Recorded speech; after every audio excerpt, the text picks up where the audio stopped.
30啊，那还不一样，树非常的复杂，要把它这个画了，时间用的就比画30呢要多哈，所以今天我们就直接上干货。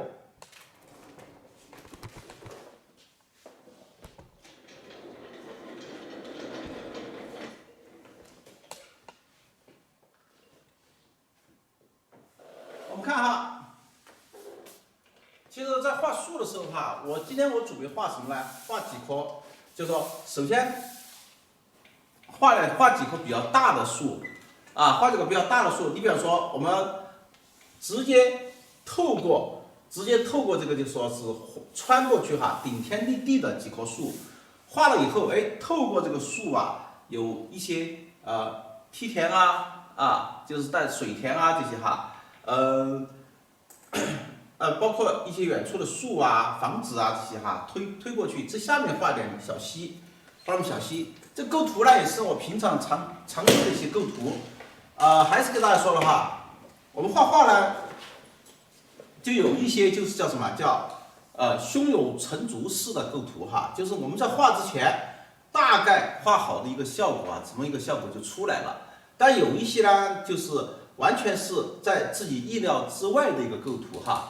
我们这2天也在这次我们的面授班画了一张画，用泼牛奶的形式好多因为没有参加过学习的，不知道我之前泼的是一个什么其实是泼的牛奶，牛奶跟墨融合在一起会产生一些肌理效果，这些肌理效果出来的效果是非常好的。很多不明就里的或者不知道什么情况的哇塞，他以为这个又是在吼怎么吼啦，又在吼我，那这个是因为我上次在播之前就跟大家说哈，我说现在这个抖音快手它这个很奇怪，认真教学的人认真去教授技法的人，他根本不推有时候你认认真真的去完成它平台就给你推个几百个几百个像我们几百个一两千个算正常的，算很好的了。一般来说呢，就几十个甚至几个赞，他不给你往外推，让别人看不到，是不是你稍微有点动作，马上就推了。这次平台也给我推了我们应该有看到留言的，但是就是有时候有点奇怪是，平台一推，它就有很多的他既然在给你往外推的话，就有很多不认识你或者认识你不知道你的人，他就进来了。进来这里面喷子很多这个喷子呢，他不明就里，来了就喷逮着谁喷谁，这个好意的我都保留了，恶意的明显感觉到带恶意的喷子我一脚就把它踢出去了这个好，我们就暂时不说哈。我刚才说到这个，一个是笔在一先的这个就是构图然后呢，有些就是今天呢我们这个就是用就什么样呢？我们先用这种小卡纸这个就是卡纸画。一般来说呢，都是用什么？用这个就不用什么大使唤了，孩子们除非是怎么样呢？是特殊情况我要画30，而且30非常大，我用这个大使唤。一般就用中使唤，特别是画树画这些一般就用中使唤画。我们首先拿中使唤泡水，泡水以后，然后相当于拿水把它养一下，把它养顺了然后我们，而且你看这个蘸墨呢也是注意只是稍微蘸一点墨。如果是画很大的话，我这里就蘸好几笔，而且用大笔蘸好几笔这个颜色。墨色这些，它这样是才好用，这点就没什么太多用墨的地方。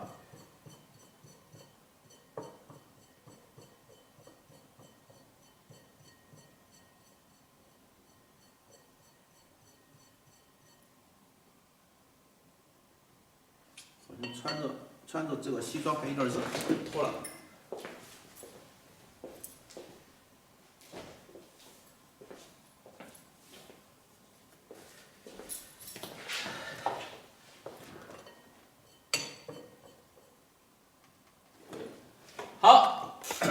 我们现在把这个放到一个位置上哈，放到一个位置上，我们就可以怎么样呢？就可以，今天大家看哈，基本上我上面什么都没画，没用铅笔画，也没怎么样哈，直接就画。在画的过程中呢，就要注意什么问题呢？首先第一个的话就是我们要画，我刚给大家说的，要画一棵非常大的树，我们就从这水分不要太多，因为你要像这种纸哈，你说它没有浸润效果了，水多一点它还浸得很厉害，那个所以说这个是要注意哈。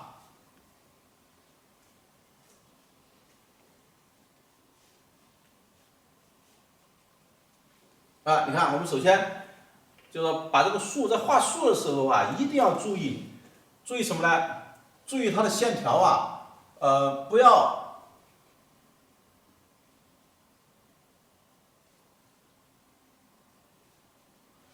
注意线条，不要把它怎么样呢？就是把它画得很光。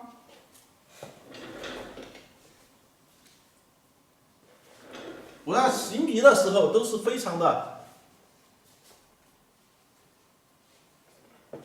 拿一个磁铁，一定要让这个纸，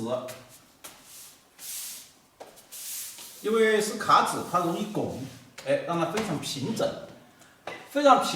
画出来的东西啊，用笔上这才好。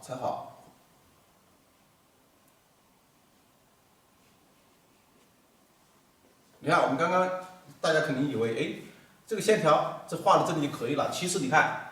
马上这里加了这一根以后哈，一边粗一边细，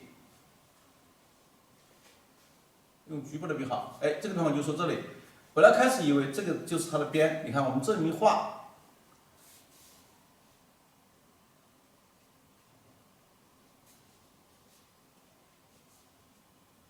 你看这个树自然而然的，它这个就出来了。至于这边有多粗啊，我们这边都还没有去开始画，这边根据情况，我刚刚说了这个地方，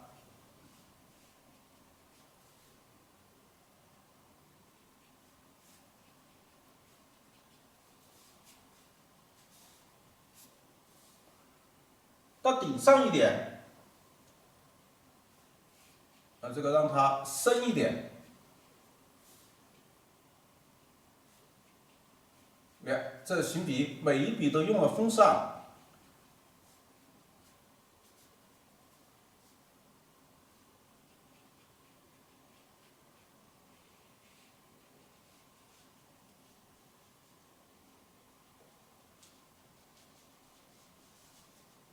对，这笔拉得很长，这个就是你看我们在画的时候就有很多的顿挫哈，你看这里，一笔拉下来顿一下。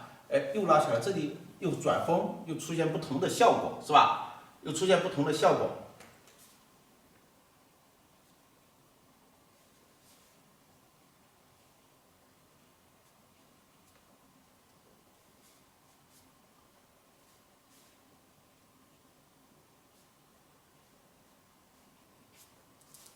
如果它是前面的这一支，我比方说我这里画了以后哈，这个地方后面再来一支的话，我后面就深一点。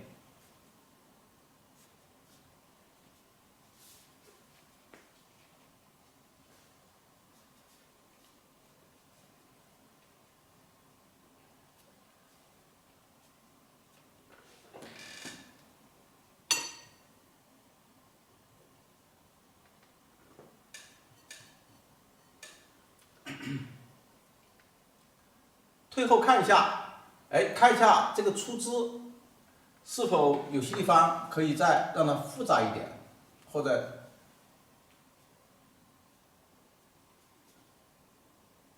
你看这就利用局部的笔毫，这笔是散开的，是吧？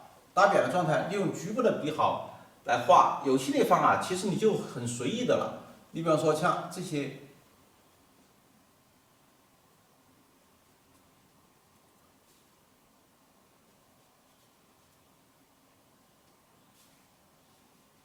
顶上这些就很随意的来上几只。这几棵树在这个画面上，这棵树在这个画面上虽然它很重要，但是它其实就是陪衬啊，它就是陪衬。所以说呢，在画的时候呢，一方面我们倒是染的时候会把它染得很深啊，包括这些树干这些哪怕有这个流量的地方，但是都可能是把它染得非常深。所以这里面的称法就可以让它，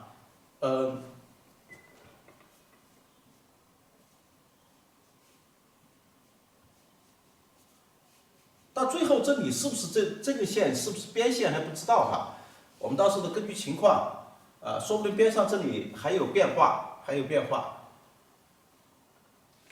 可以把它直接画下来。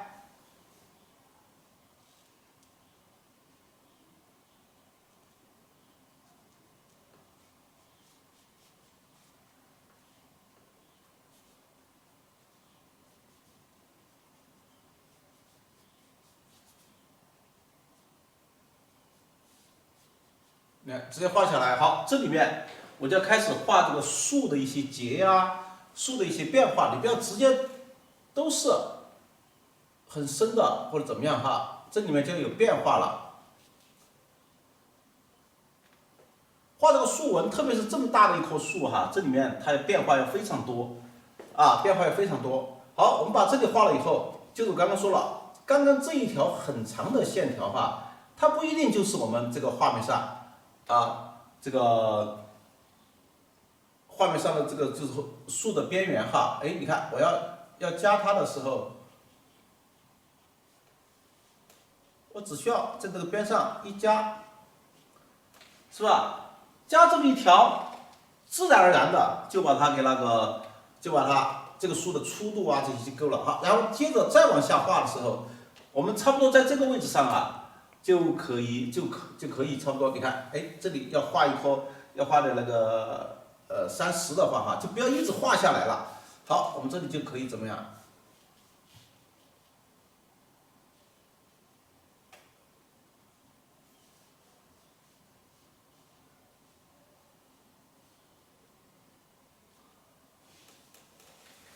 你看，这个就是我们把树根画出来。画树根，大家看我是怎么画的我是先不要一来就把边上就开始画了，先是从中间这个树纹这里处理的时候，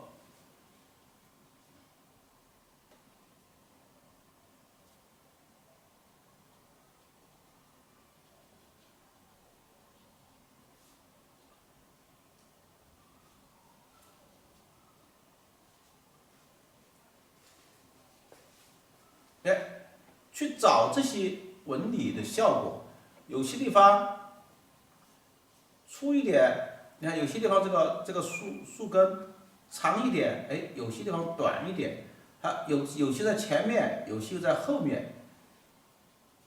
开始就分这一下的时候，你们恐怕还没有感觉，这么一画了以后，你看，但凡有凹的地方稍微用墨点它一下，不要点死了不要点死了。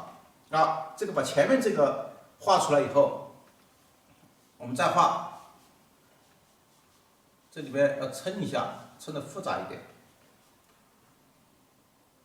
好，然后再画。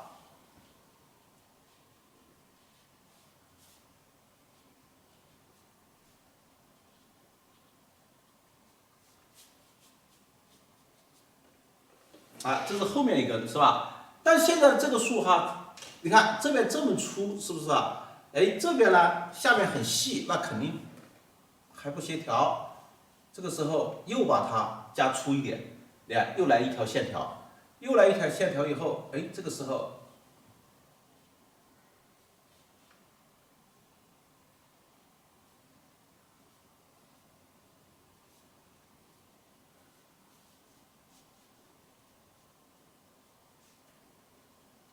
后面这个呢就不要画的太复杂，稍微有点感觉就可以了。大家看，这样子就把这个根和这个地面这些就衔接好了。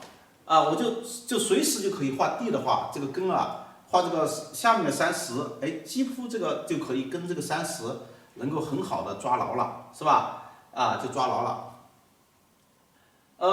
大家肯定发现，哎，整个这段话，你看看整体哈，大家肯定发现，哎，整个这段话呀，有个问题，什么问题呢？你看平常我要画这么大一棵树的话，哈，肯定都要怎么样呢？哎，从这地方再出一支啊，是吧？然后这里再怎么出支？今天我们把它怎么办？今天我们基本上啊，哎，就这么大一棵树上来，只有上面一点枝，是不是啊？只有上面一点枝，为什么呢？给大家说哈，因为我这里就是说的，透过这个树看到后面的景色，后面的景才是我们的主角啊。如果你把前面都已经画很多的树枝，把后面挡住了，那主角往哪里走啊？所以说，在这种情况下，这些配角啊，就怎么办？只有让路啊，就让他非常顶天立地可以在前面，但是你不能说是长一些树枝把后面挡住了。所以说，我们就要突出主题。就必须要怎么样呢？必须让这个树下面的树枝这些就没有了。但是我们画这一棵树的时候，你看哈，我要画旁边这棵树的时候呢，哎，我们就可以有一些这个，好。你比如说，我们再画一棵树的话，这个树就不要有这么大了，稍微小一点，而且大家看哈。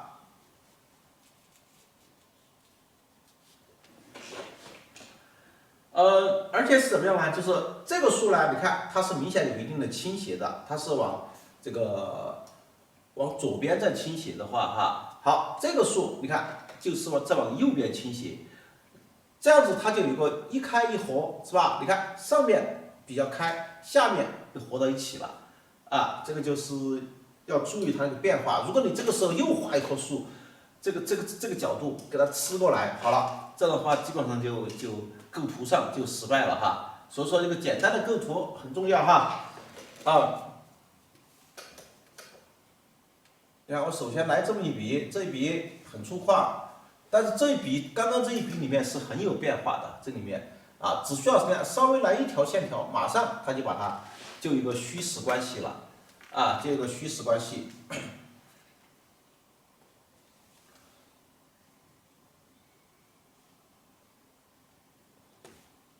好，我们把这里画好以后哈，就干什么了？上面叫分支，再说上面再说哈。然后主要是先把下面的这些感觉先画好比方说我们刚刚说了，把这一支画好以后，这里面还是要有些实的线条，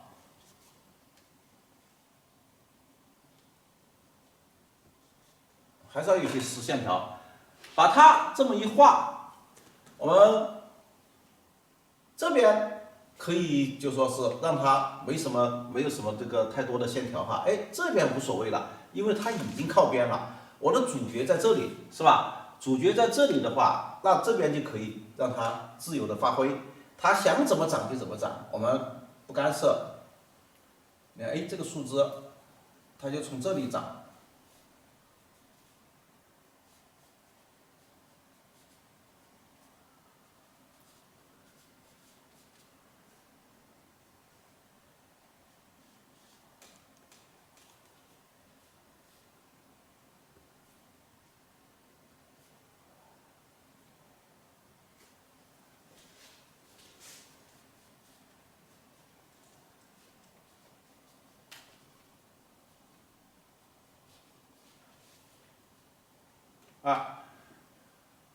它就从这个地方长，然后长好以后，把这里稍微擦一下，让它们很自然的让这一根这个算很大的一个出枝了哈。这个很大的出枝呢，看到吗？很好的连接起来，不要让这里感觉到好像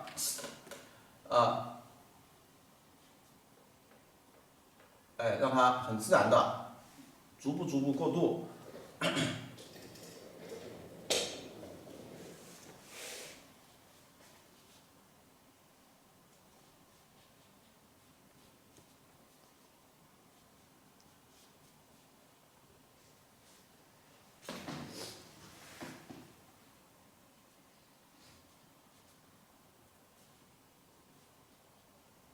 靠近这边呢，不管怎么说，哎，这边它还是有东西，说这边都让它线条啊这些少一点，要把这两个数分开，那就是让怎么样呢？让这个数这里你看这里亮一点，让它暗一点，它自然就分开了。而且它是主角的话哈，如果他们两个来说的话，它肯定是主角，是吧？它是主角的话，那它你看它的乘法上，它的这个就是疏密啊，或者是虚实的关系上，明显它要实得多，它要虚得多。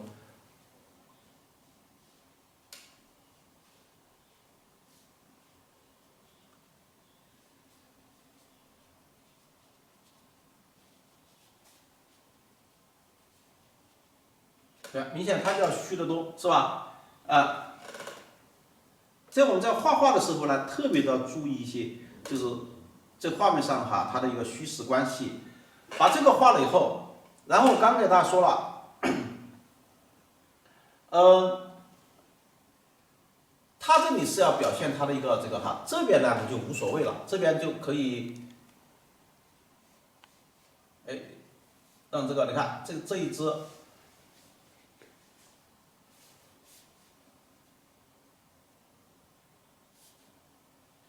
哎，它在后面的话，虽然我这里也很深，但是我把后面这只画的更深。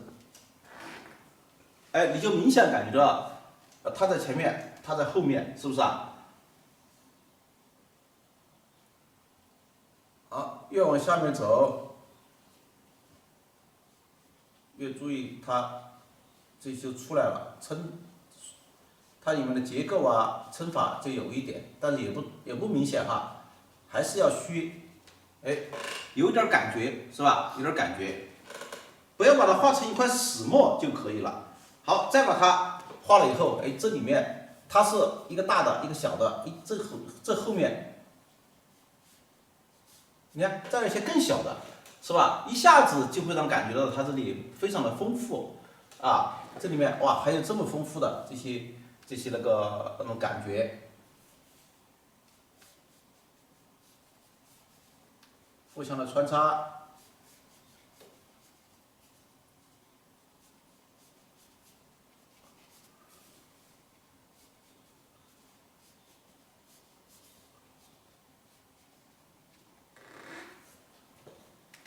把它画了以后，好，这里刚刚说了嘛，它可以直接就把它们穿到一起。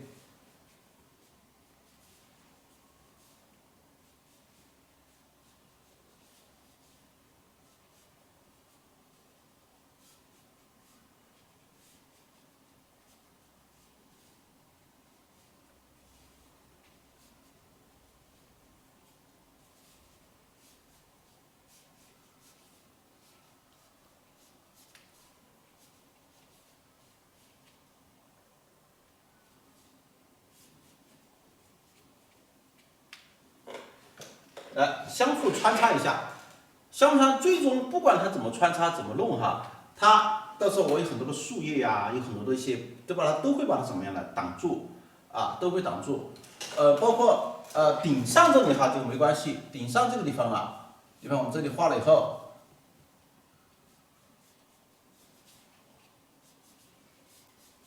它都可以往下，哎，有一两只掉下来。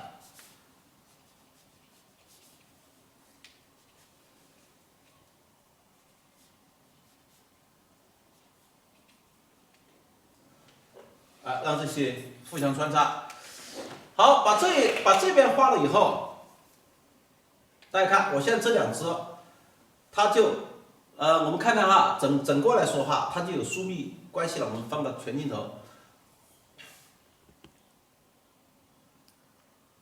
你看这里就画的明显密一点，是吧？哎，这里就舒展，在舒展的同时，我把这个位置，把这个位置都留出来了。现在呢，我们要干什么呢？我们就是要就这样子的话哈，哎，我觉得看看是不是这边来，先别忙管它哈，先别忙管它，我们先把它这边画出来，看这边需要来一只吗？如果不需要就算了，需要的话再说哈，再说，然后我们就可以先把这个下面这些都画出来，可以将就这个中式花，将就这个墨色啊，将就这个中式花和墨色。我们看一下它整个上来，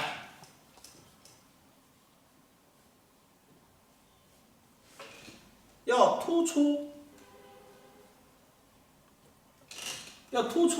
这个就说是下面的这个树的话哈，这30你就不能把它画的太怎么样了，太清晰。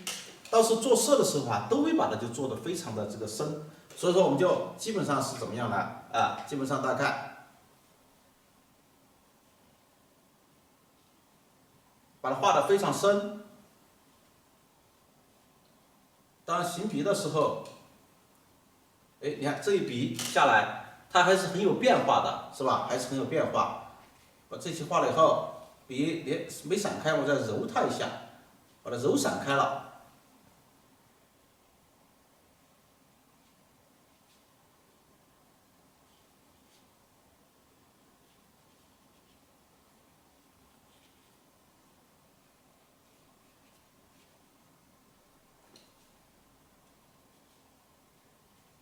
这里面的30的称法要注意，刚给大家说了，它最后在画的过程中，它都怎么样呢？哎，都是要把它染得很深的。哎，我现在看到这么一条，干脆我就把这一条把它画成一个面，让它稍微深一点，稍微亮一点，把这里再压下来。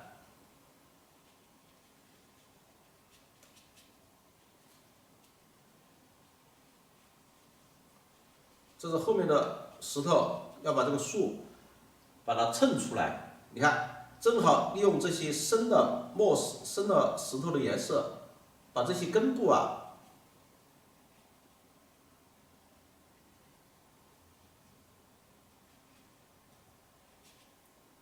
这个时候笔上的水分都很少了，哎，但是你行笔慢一点，它还是可以出很多的线条，包括虚实关系。以叉为主，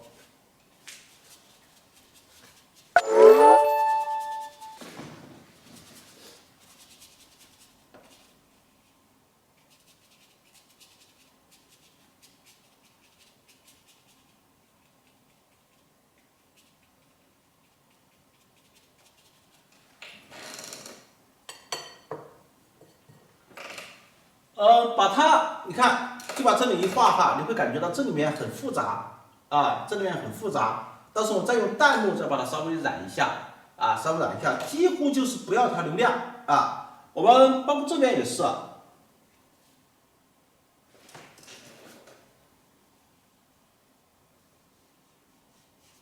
大家看，我这个用笔上都用的很虚，几乎看不到这个30的称法。但是你说没有称法呢，这里面又有很多这些变化，到最后呢，这些变化都会。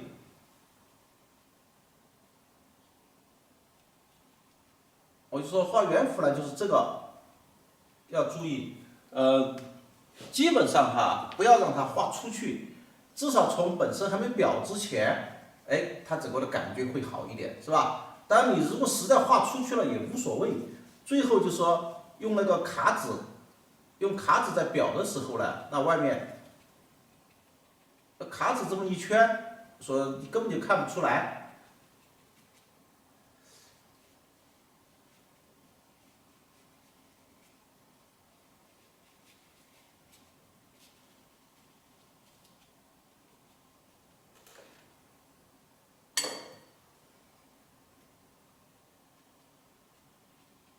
好，你看逐步跟这个树根的衔接很重要这个时候你就不要再用线条去衔接这个树根了，因为树根都是线条，是吧？你再用线条去衔接树根的话，比如用称法这一称法去衔接，那就乱成一套了。这个时候你就用点逐步点下来，反正总的来说就是让它画虚。你看用点的方法，这种撑的方法，反正这里都是让它虚，笔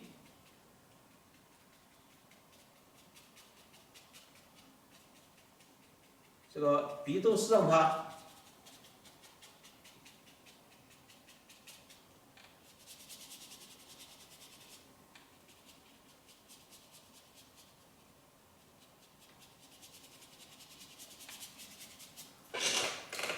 好，基本上把这块石头就画好了。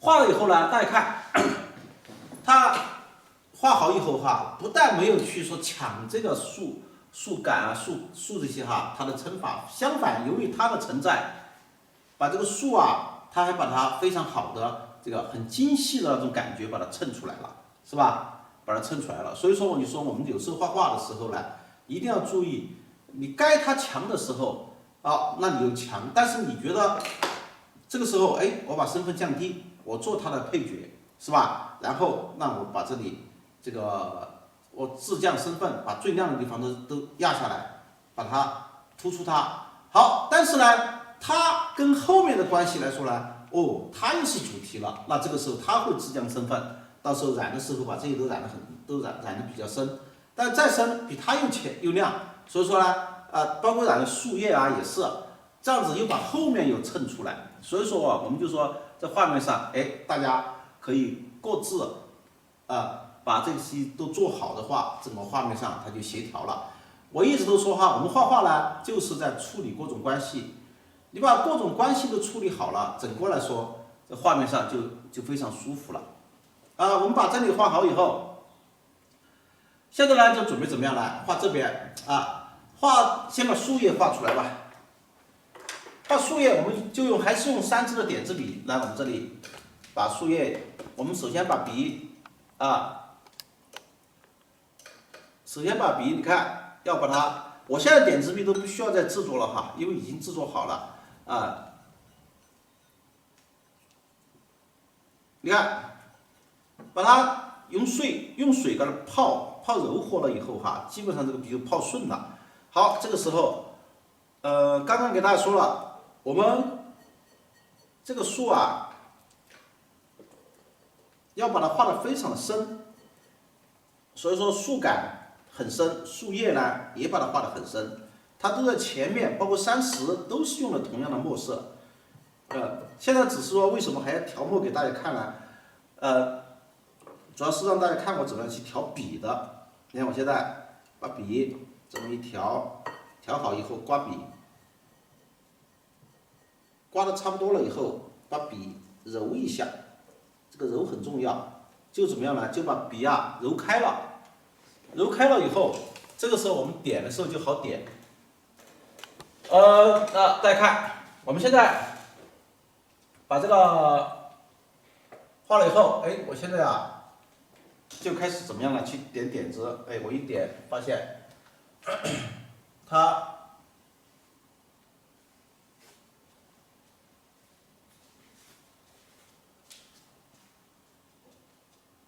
基本上哈，你看这里面加了3绿以后，基本上点的上面它没有像宣纸那样浸润的效果哈。这个时候你就要注意调整一下，哎，调整一下这个。我马上就去加了水分，就是加了墨色多一点。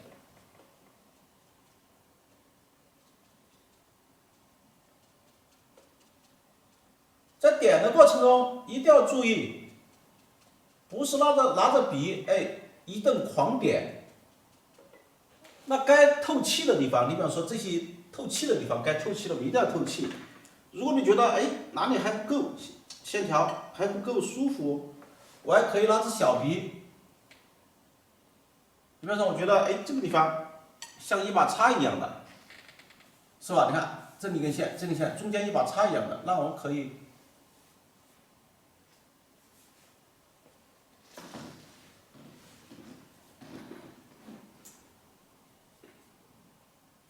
是吧？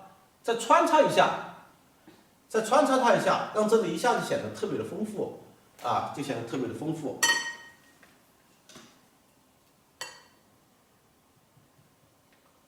总的来说，你在点的时候，不管你怎么点，怎么这个哈，这个树叶要透气啊。你看这个树叶都是透气的哈，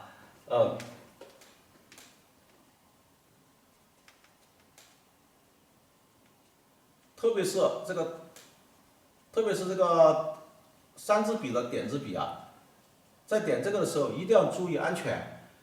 就是点着点着，不要就全部就点出去了。你可以给它留点空间啊，像这下面哈这些，你可以在顶上给它留点空间，到时候我们再用小笔去填它。你看我们点的时候，边缘这些。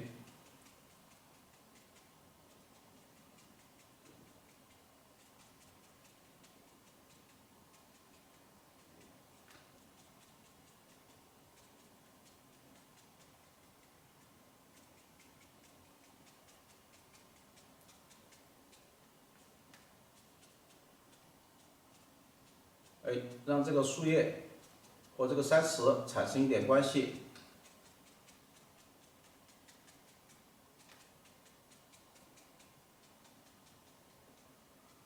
你看，我都特别注意它这些透气的地方。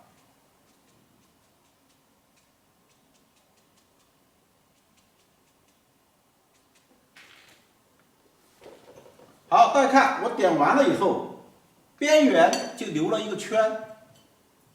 这个圈的话，那你根据你的情况，哪些地方该透气的透气，不该透气的，就用一支中石灰，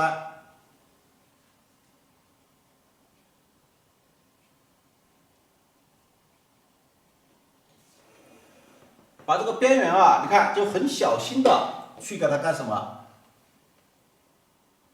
点进去，刚好让它和这个纸边衔接。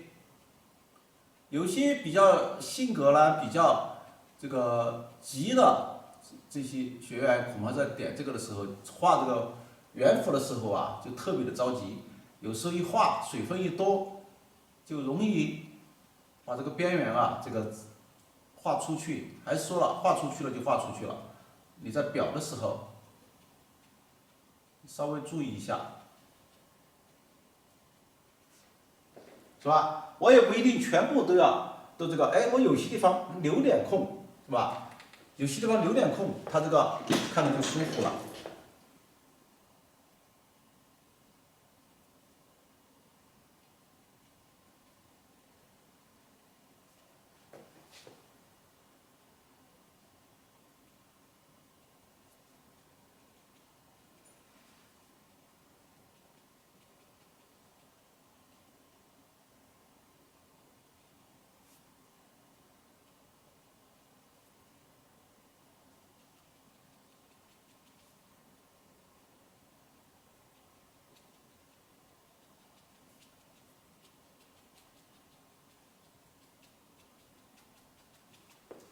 好，退后看一下。啊，你看，基本上哈，这个就可以了。可以以后，我们再换一支点字笔啊，换一支这个我们中石灰，我们再调点颜色。你看，这中石灰也是把它稍微洗一下，蘸点淡墨。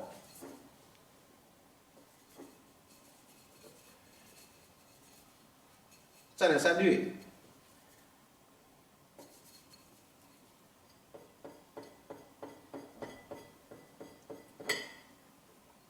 稍微把笔也是转一下。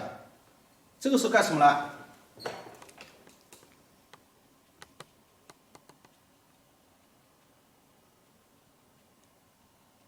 你看，我们就把这些下面这个地方啊。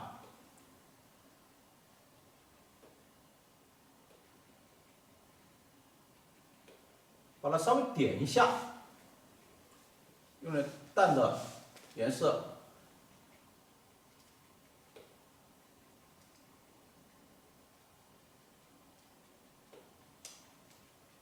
它这么点的目的就是什么？就是说我们有时候在用这个比较深的墨点的时候哈，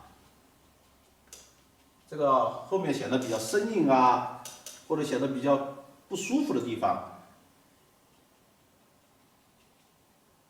再用点淡墨，把它稍微处理一下，哎，正好就可以让这个树把这个树干，你看，把它衬出来，然后多余的亮点也可以把它给。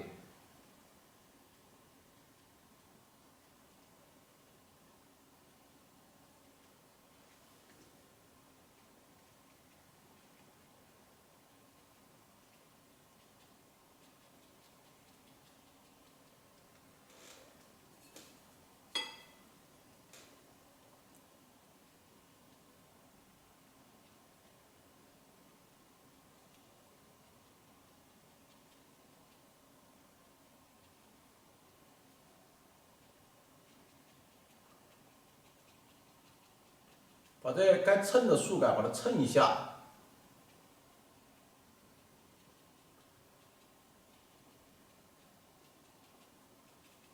好，多余的亮点或者是觉得它没有浸润好的一些效果啊，都可以通过这个。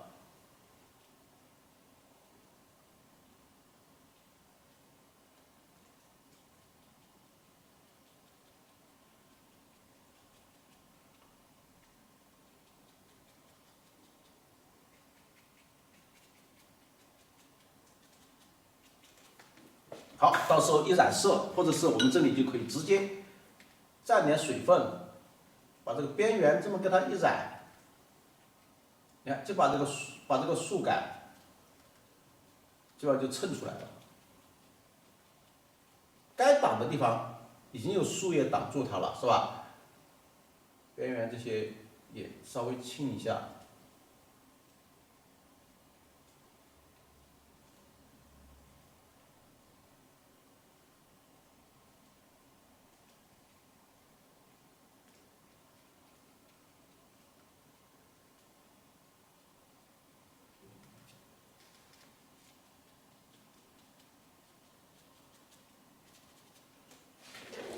好，我们再看这里边，它就是看到这里面就非常多的什么，非常多的变化啊，非常多的变化。这里我们画了以后，到时候看情况，哎，这个地方啊，我准备要画点水啊，这个画点水，哎，这里有可能画也是要画岸呐、画这些哈，画好以后，这里画个桥走过来。下面就是吧，就很多是流水这些哈，我们这里就可以画，调点颜色，也是就不要用这么深的墨画了哈，也是这个，你看我们这里边，如果你觉得它这里墨水还很多，我们可以到这边来。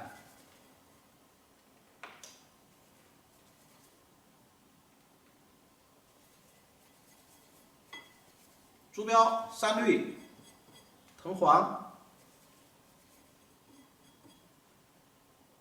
姜末，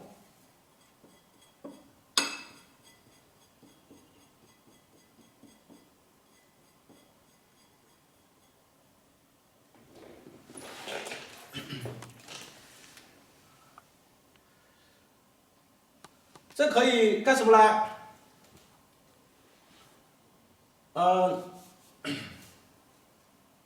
就要看它这个高度，看你画多高。我们看看哈，这个水。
这边不要把它画的太多，我边画我在边在分析，哎，我这里该怎么办？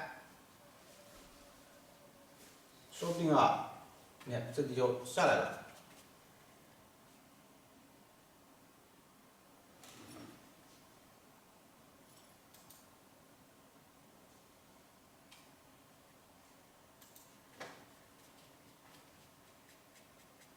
你看，这里下来了，下来以后，哎，我觉得这个地方再长一点，这个坡度，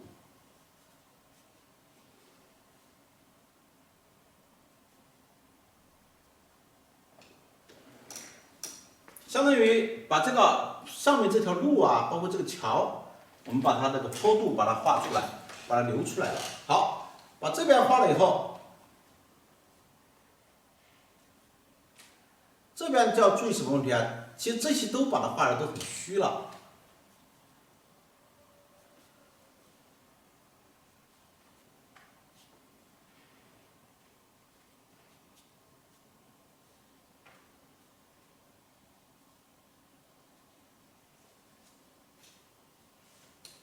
你看，都把它画的很虚了。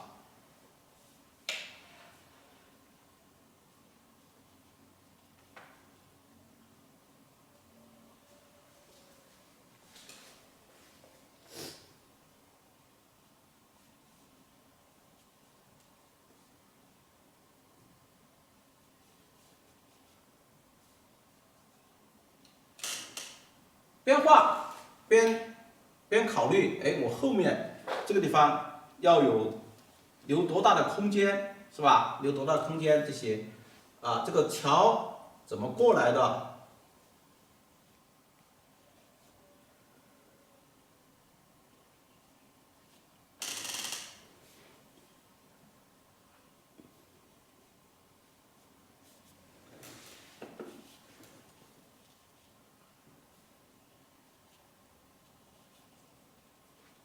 哎，比方说，我经常给大家说哈，像遇到这种情况，就不要怎么样呢？我可以把这个就这条线和这条线就不要非常生硬的给它连接到一起，这条线可以穿过去啊，穿过去没问题。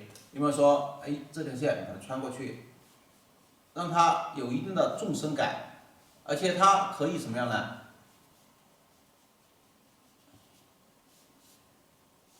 是吧？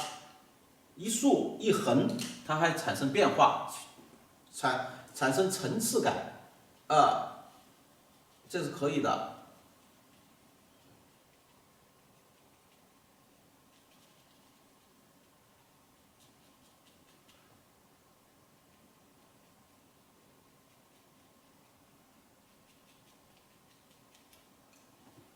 这边就很虚了。好，但是呢，这边这条呢，哎，我们就怎么办呢？我们就准备，倒是可以画些竖，比方说，我就用我这个点字笔，就用我这个中式欢，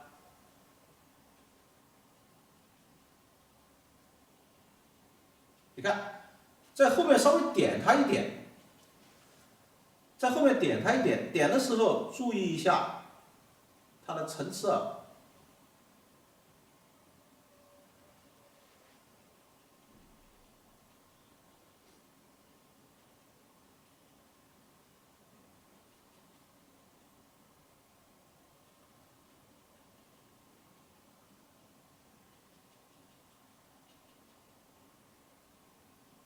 哎，这个草它有点像丝毛草一样的，是吧？特别是太阳光照着的时候啊，特别的亮。我不知道你们家乡有没有，我们这里经常会有这种情况，它有很多的丝毛草啊，然后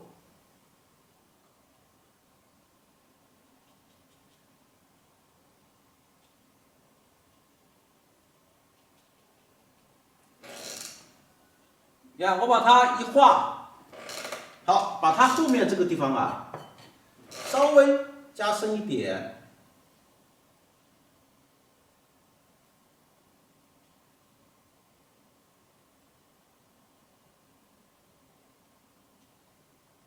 竖把它衬出来，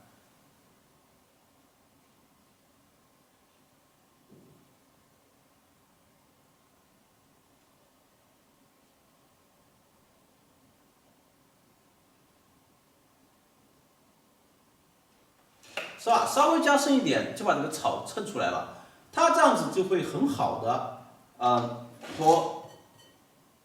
我就一直给大家说哈，我们在画画就是在处理各种关系，它要很好的把这个关系，这三个关系，后面的石头是吧？前面的石头、树，还有包括这个一些树丛吧，它就把它很好的就衔接了，当然你也不要单独的就这一点，你可以把它延伸一点出去。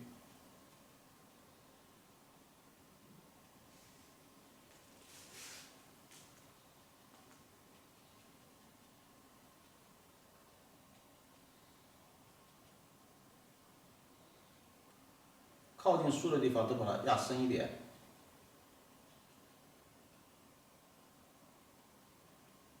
甚至可以有些地方高一点，都行，高处它都行，没关系的。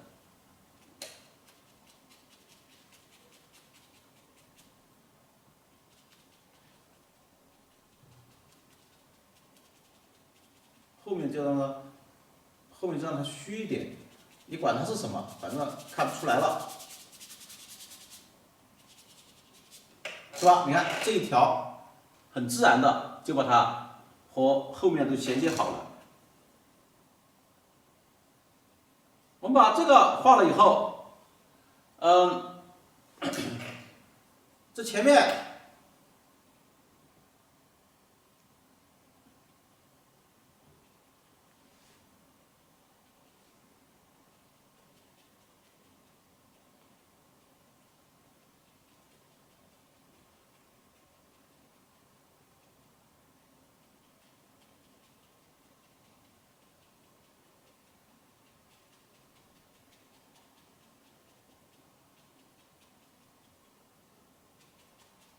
还有一些比较深的这个树，连这个树点的话，它是往外长的，为什么呢？这里因为有这么，大家一看，哦，这里是流水，这个水，而且这是还是往下流的，是吧？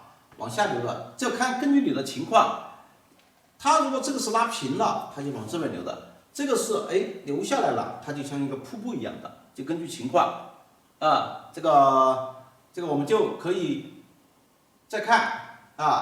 再想一下这个怎么办，是吧？怎么办？可以先把桥画出来。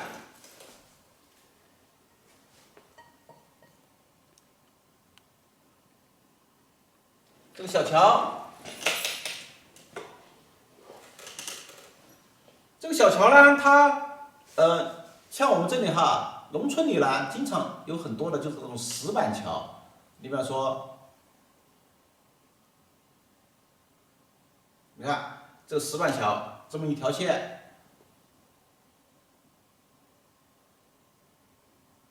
有时候这种青石板它可以很长，有时候甚至一块板子，我们在上面古镇一块板子至少就有6、7米长，它就是一块。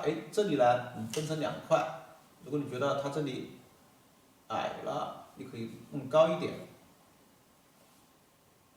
正好这里给它接上，我就是2块，2块板子呢，就相当于中间就拱了一下，相当于2个板子它只要把这两边的犄角如果把它弄得很稳，2个板子拱起来的话，那差不多它就不会，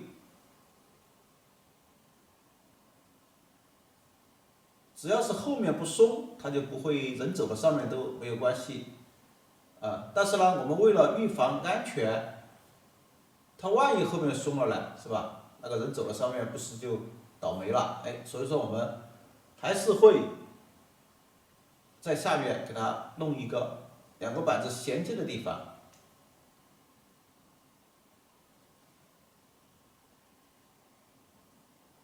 好，这是它的外面，里面是它的宽度。相当于是弄了一个桥墩，如果还不是太稳的话，我在这个边缘再用那种方石给它砌上，是吧？这里砌上，这边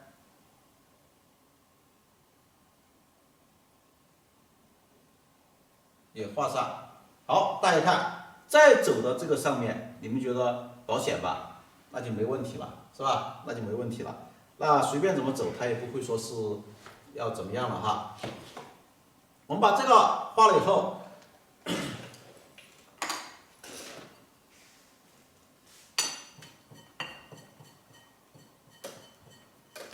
今天你看，我们1个小时还是画了不少东西，但是都还紧张的很啊，因为主角在后面。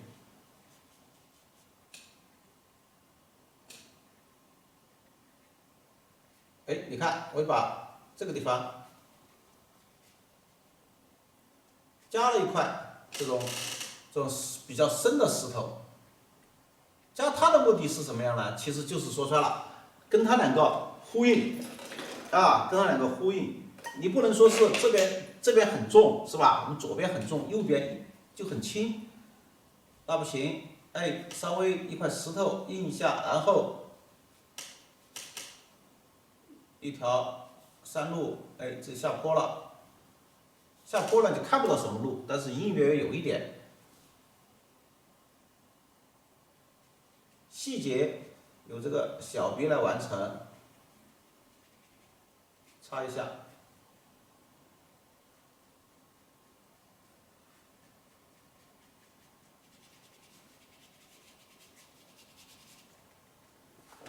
如果没有这条路的时候，它们其实就是一座山，是吧？就是一座山。好，我们现在把这个画好以后哈，也差不多就休息会儿吧，休息会儿。大家看哈，我前面1个小时，这个给大家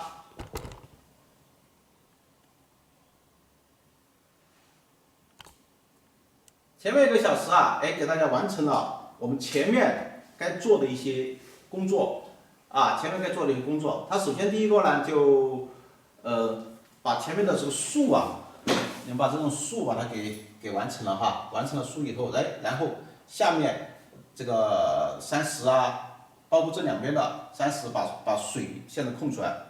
下1分钟我们到时就画水哈。好了，先休息一会儿吧。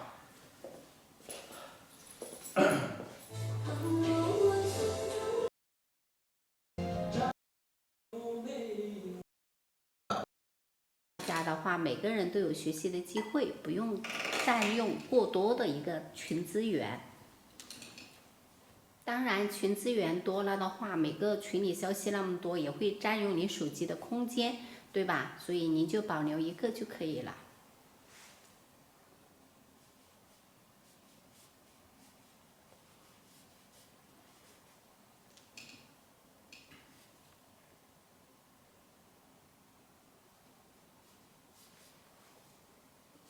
好，刚刚说了我们这个群的事情啊，我们还是接着上课。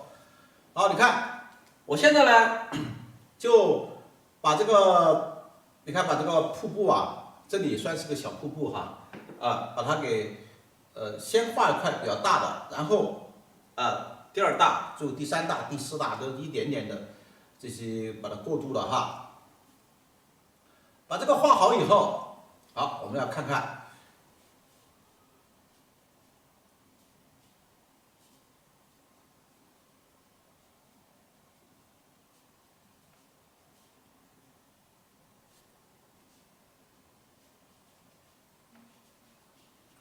一般来说呢，它是顶上这里哈，让它稍微深一点啊，让它稍微深一点。好，到下面这个地方啊，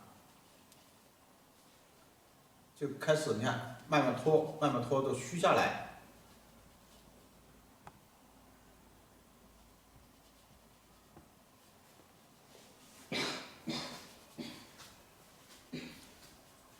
也慢慢虚下来。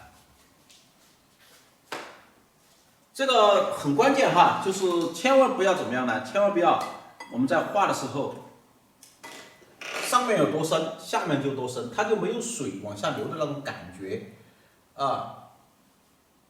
一般来说，我们呢前面稍微深一点，后面哎这个拖。为什么我现在画了只小笔呢？因为画面很小，画面很小的话，如果用大笔的话，它不容易达到这个效果。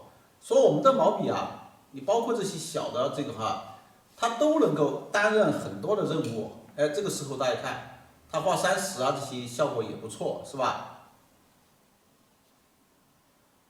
有时候我经常拿这种小笔去称一些，哪怕就是大画，拿小笔都来称30。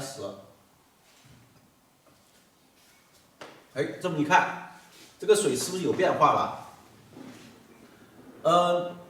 这里这个30是这么斜着下来的，我就安排这里的这个水往这里冲，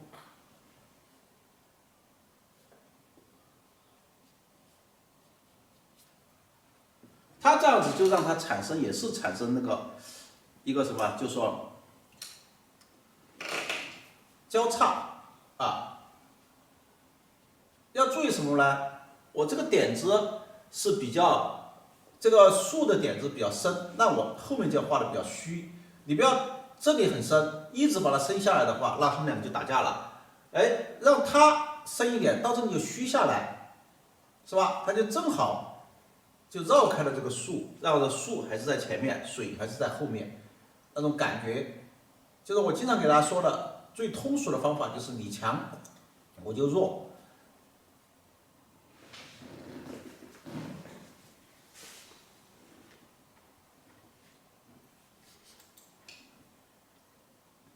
把这里画了以后，这后面就到时候稍微拿点淡的墨，哎，我们这里就再画一个层次，再画一个层次。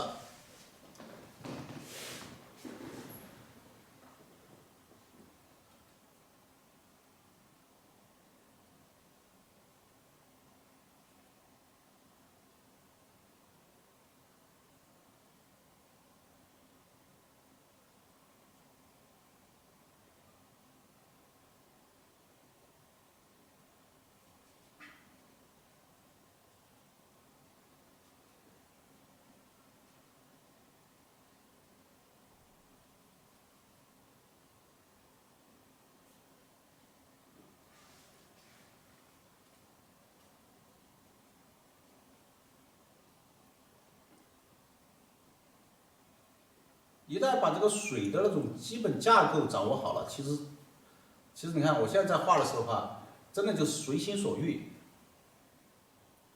它前后层次啊这些都无所谓，你根据这个岸边的它这个凹凸不平的感觉来调整这个水的姿势，稍微调，你看这里既然这个地方是有个落差，那肯定这个地方就会有一块石头，是吧？你就根据这种原理。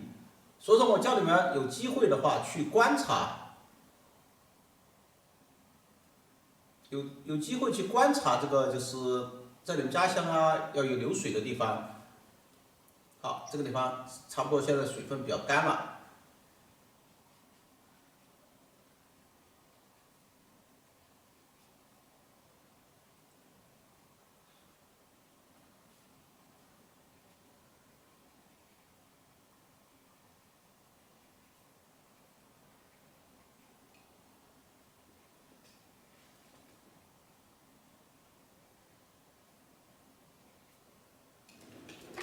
把后面稍微调整一下，大家看，我们现在这个地方是不是就非常的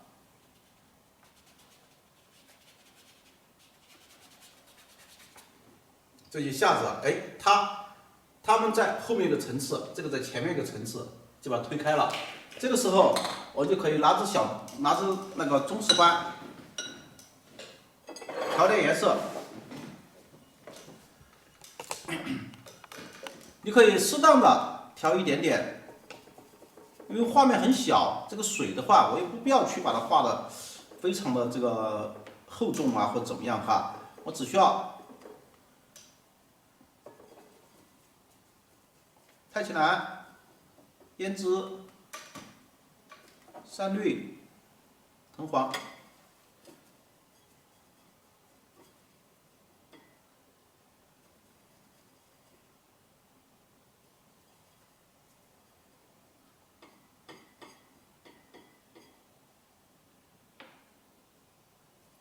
边画边看一下这个地方它这个水有多深，因为不要太深。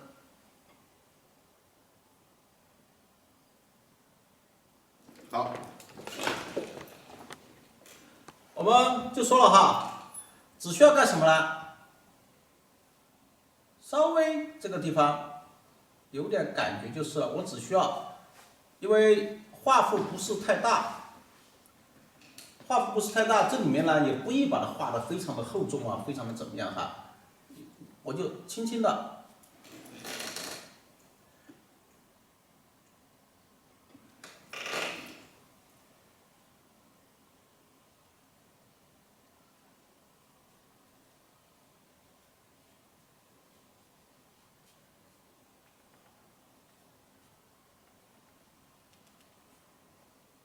当然这个手还是要抖的哈，要不然这个水这里就不一定画到底了，因为它这里这个地方到这里还有个落差，是吧？就不一定非要把它画得很到位啊，很怎么样啊。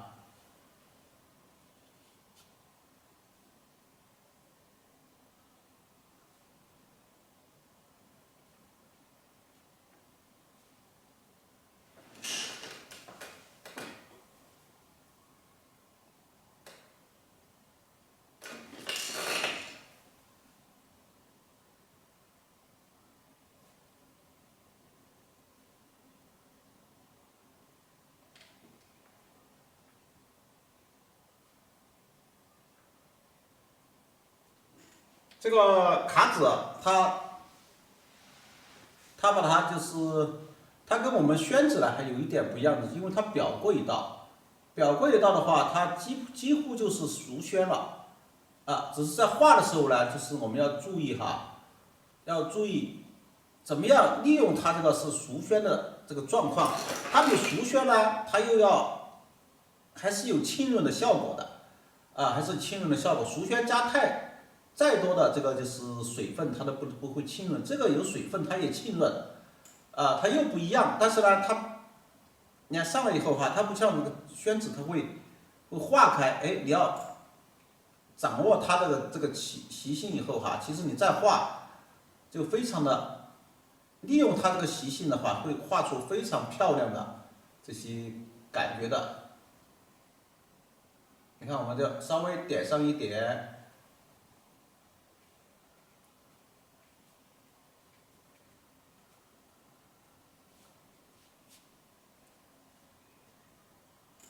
把它的水的层次一层一层的，远处的、近处的，远处的呢就简单一点，有点感觉就可以了。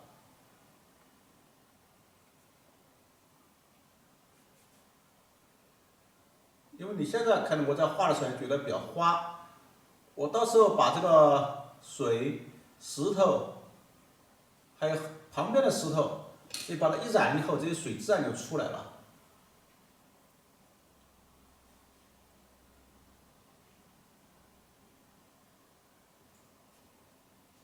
对，这一滩有一滩水，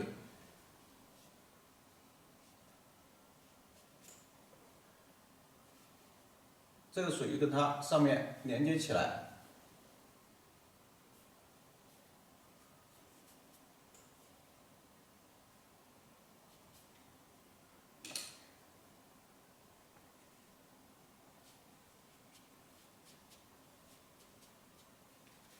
好，等它稍微干一下，等它稍微干一下，再染第二步，是吧？再画它第三步、第四步，一染以后，这个水它就会非常，你会感觉到它是非常的好看的。把它画好以后，我们就画这个中间这个部位。这个部位在画的时候呢，就要注意什么问题呢？哎，我们这里一个山坡上来以后。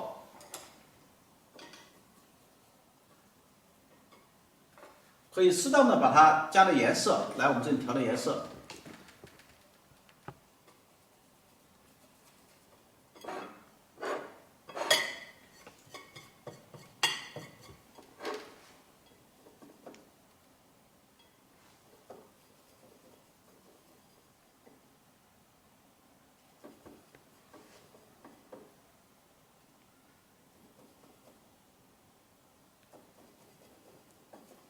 哎，这个调的比较绿色调。这个山坡我们在画的时候啊，注意也是要穿过它。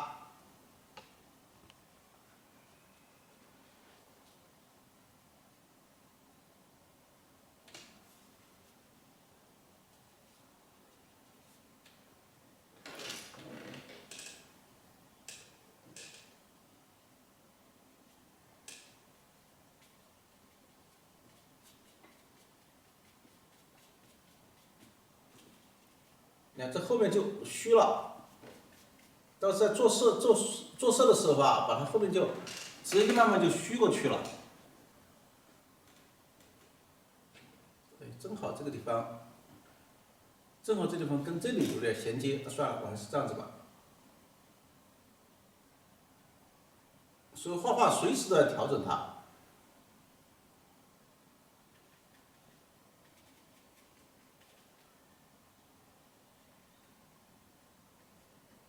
我把它画高一点，它就不衔接了，是吧？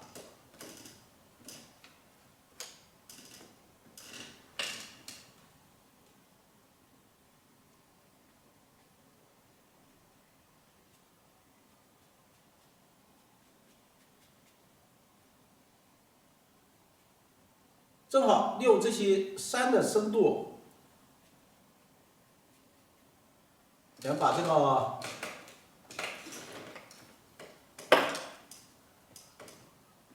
这个树更好的衬出来了。这个山下面，你可以让他感觉到，哎，这里是个平台，平台到时候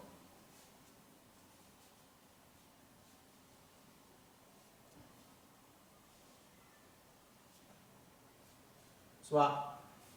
照样可以让他们，哎，又分开了，又合拢了。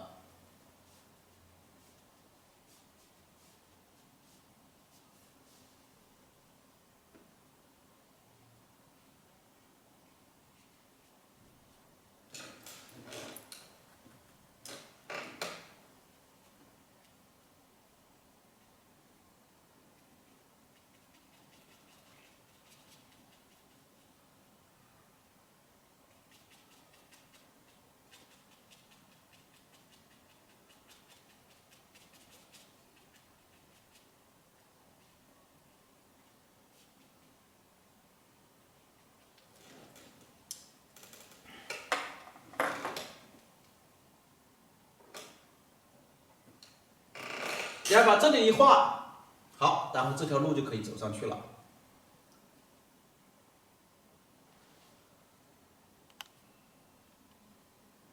这都是很小的路哈，非常小，由于它这个山坡，它是走上山的山坡，哎，我能看到，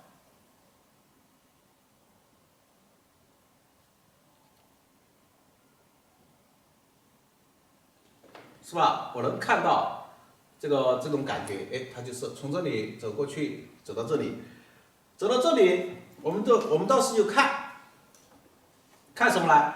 你看这个路是怎么转弯的？因为我们说了嘛，我们今天要画的这些东西啊，要画的哈，它这个还是有点这种小桥流水啊，这种人家的这种感觉哈。好，然后可以画点什么东西哈？那我们这里先调的颜色吧。这个颜色，首先我们加朱标、藤黄，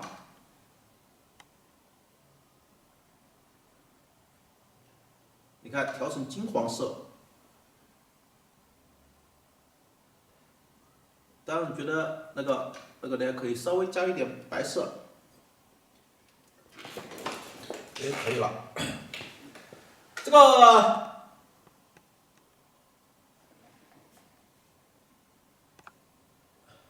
看画到哪里哈？画到这里了。我们看，我们首先就是说把这个颜色调出有点金黄色的这个颜色哈，哎，我们用小笔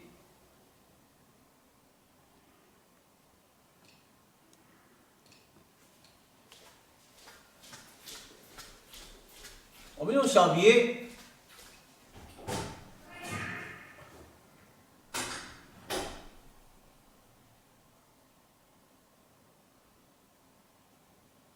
在画的时候要注意什么问题呢？注意哈，就是我不知道你们见过这种没有哈？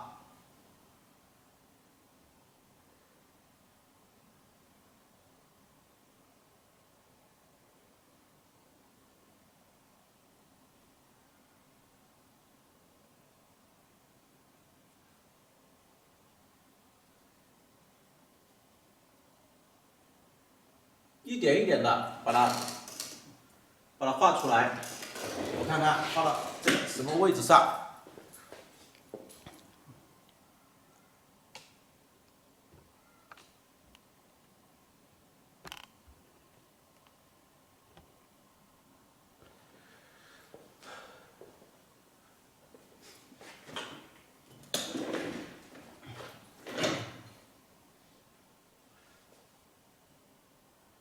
如果你们有见过的，可以那个再大家互动一下哈，因为我觉得我感觉现在好像从上周开始互动的声音小很多哈。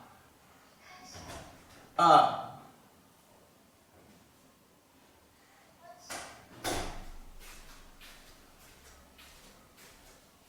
哎，你看，基本上。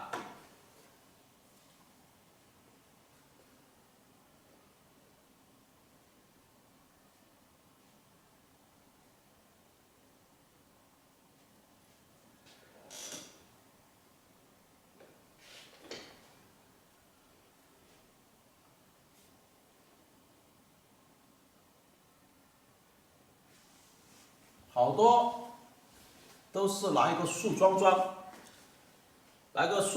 作为它的一个依托啊。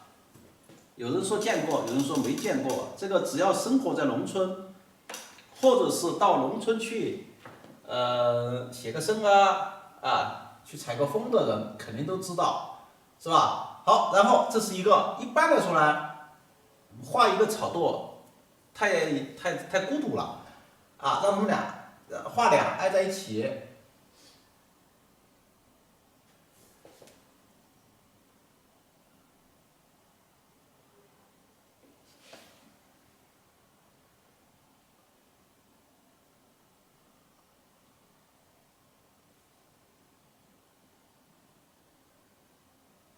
画第二个的时候呢，就要注意，要比第一个呢稍微深一点。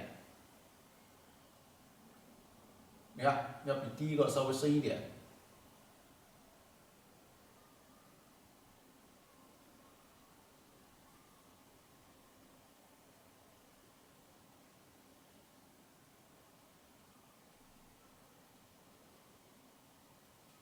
要利用它这个深度，你看，把前面一个把它衬亮一点，衬出来，是吧？老师，这是什么样没见过？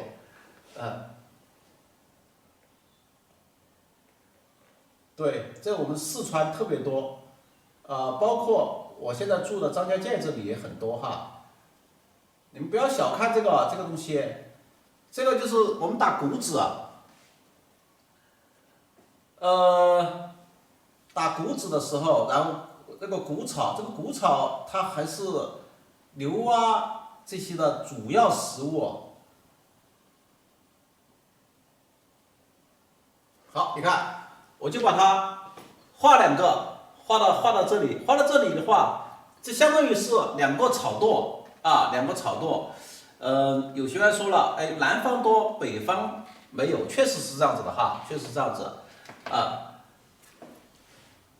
好，我们现在把这个画了以后，你看正好绕过这个路哈，正好绕过这个路，然后我们就把这个路从这里再绕过来，是吧？从这里再绕过去，至于后面干什么，我们这里就可以通过画树或者通过这些都可以画。比方说我们后面这个就要稍微淡一点了。我们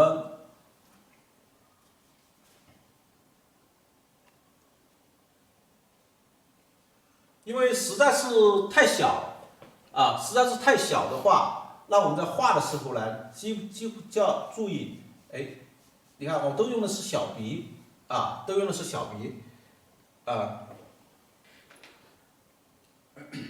看看哈，先画了再说吧，到时候再加速。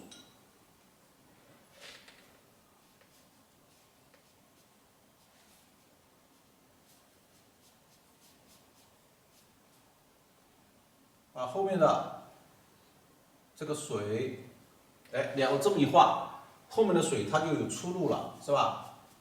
那至于后面怎么样呢？我后面可以完全就可以虚了，再往后面走的话，后面完全就可以往后虚。我们去把笔洗一下，笔不要太深。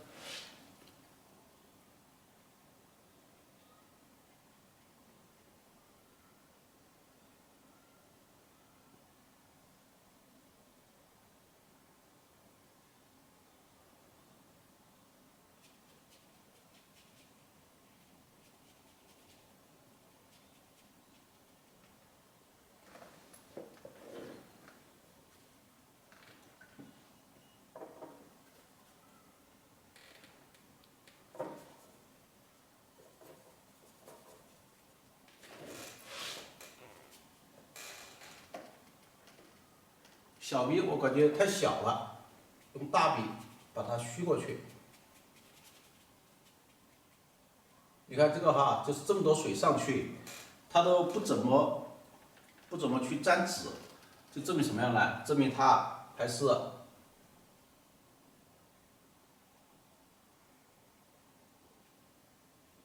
哎，这个是我们要学会利用一点什么？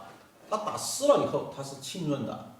你看刚刚这里明显感觉到它不溶，不溶怎么办呢？马上我就把它打湿，打湿以后我再去调的颜色，大家看它就怎么样了？就很融洽了。我们要注意什么问题呢？要注意，就是说你比方说像这里也是一样的，一方面要有块面，要有这个线条和点子，哎，另外一方面啊，就还有这些，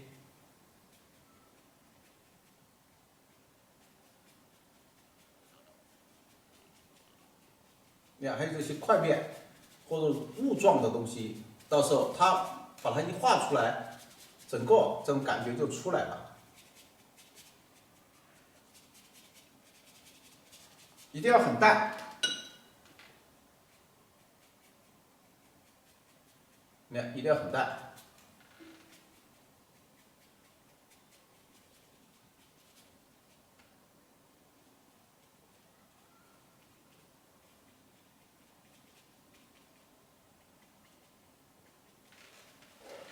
哎，你看，整个这个感觉是不是啊？它稍微染一下，它就不一样，它不一样。这么过来以后，我们就要注意了。看你这个房子画到哪里，画到这里还是画到这里？但是我倾向于画这里，啊，为什么呢？如果画到这个位置上以后，它在整个画面的中心，是吧？在整个画面的中心，所以说基于这种原则的话，我们基本上哈就是把房子画在靠边，但是不要靠太边这个位置上，这次位置是最好的啊，这次位置是最好的哈。这其实很简单，稍微后面再加几个树这就可以了啊。好，我们就拿支点字笔，我先把它吹一下。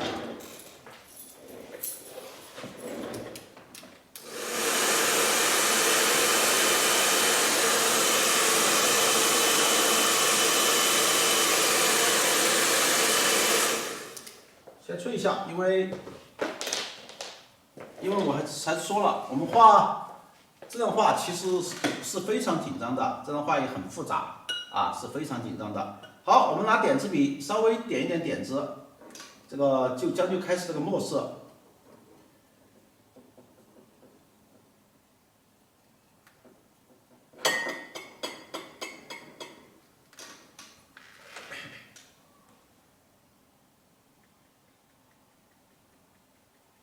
哎，大家看，我现在用的是单支的点字笔哈，单支的点字笔。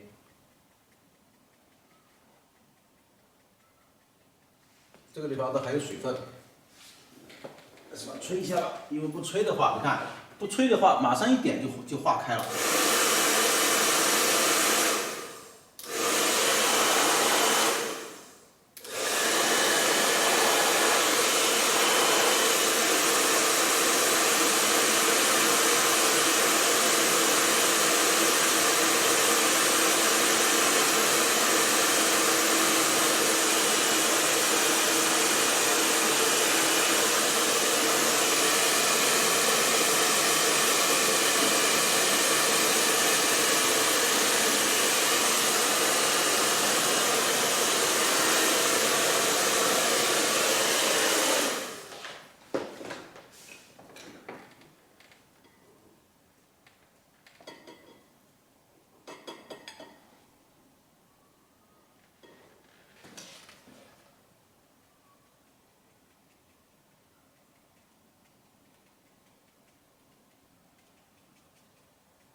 单支的点字笔呢，在点的过程中，就要注意调这个调风，它就没有3支的点字笔点的这么舒服。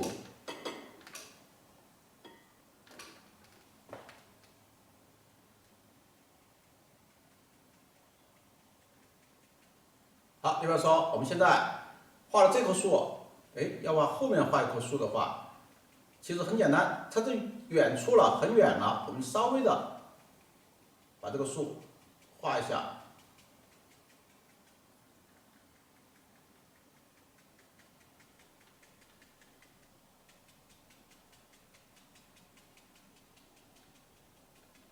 对，稍微把它画一下就可以了。画好以后，将就这个墨色。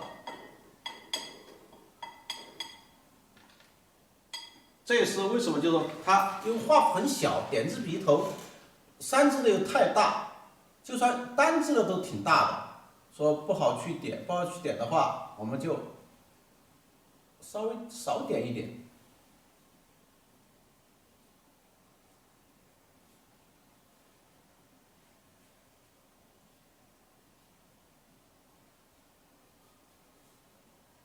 哎，你看，我首先画了一棵树，大家还看不出来是怎么回事，当我把第2棵树画完以后，你们就能看出来了。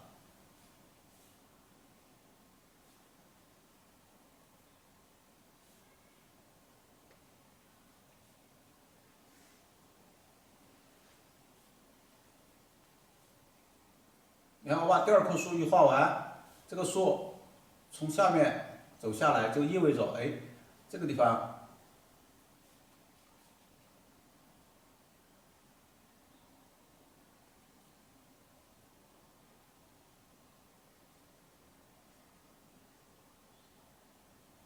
这个树它到前面来了，它就到后面去了，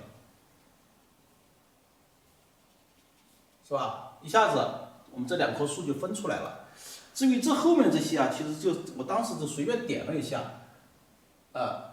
一会儿我们拿那个中式欢来，把它后面稍微一点，你看后面这些树啊这些稍微点一下就可以了。至于这后面的话，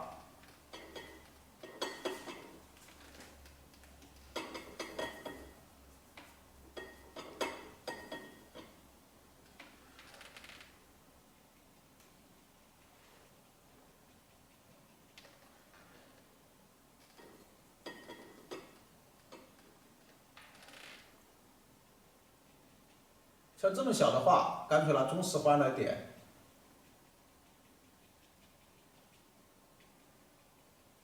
正好后面的树啊，把这2个这个衬出来。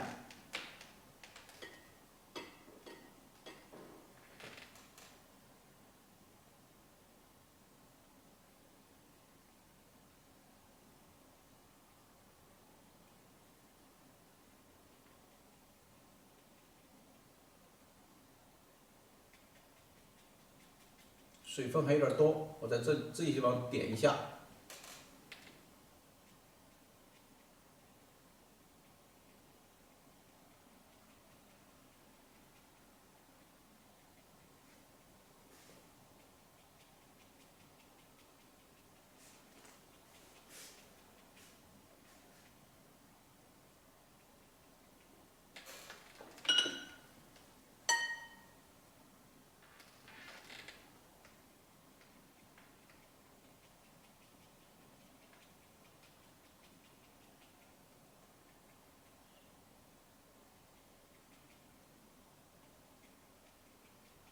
哎，再往后面走的话，就非常非常的淡，啊，非常非常的淡，包括这后面这些都可以点一点。你去想象，哎，这后面还有好多的树丛，是吧？让大家去想象。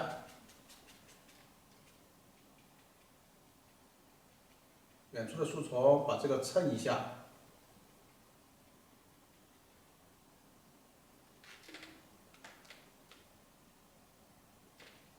这个树干的大。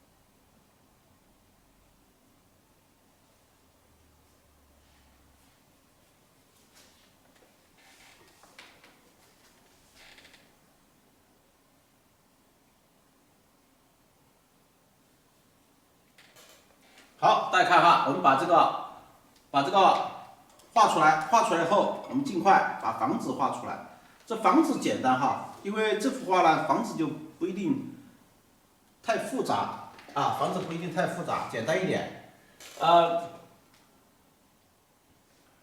我们刚刚说了这个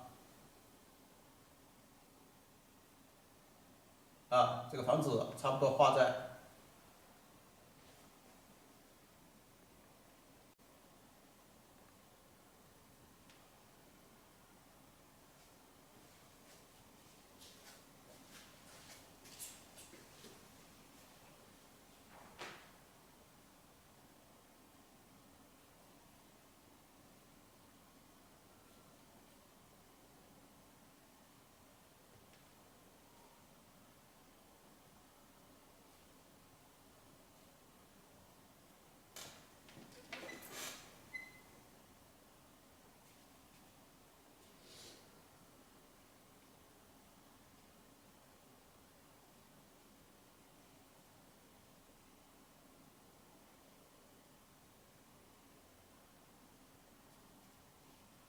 稍微擦一下吧，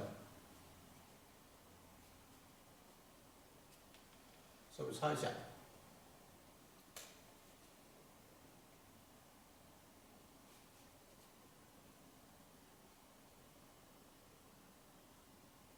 刚说了，哎，我们把这个房子画的简单一点。好，我们把它画了以后，里面的结构呢，也是因为比较远了嘛，里面稍微有点结构就可以了。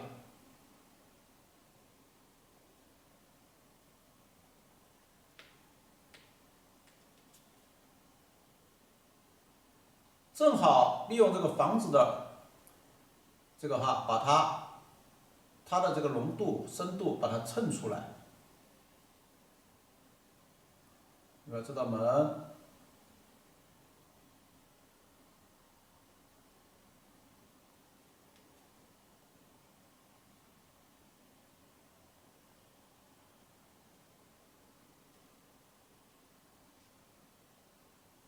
都远处了，其实都已经很简单，有几笔清楚的，就可以轻轻那么一擦，就是说利用这个深度把这个树衬出来。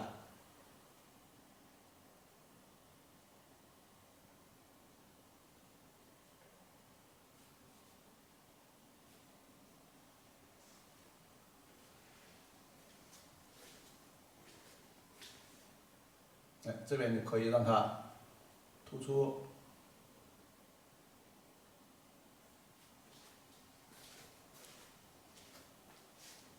你看我们画，有时候房子我把它画得很清晰，有时候你看就稍微几笔，就是以擦为主。你会感觉到，哎，又有窗又有门，但是它又不太清楚，是吧？它又不太清楚。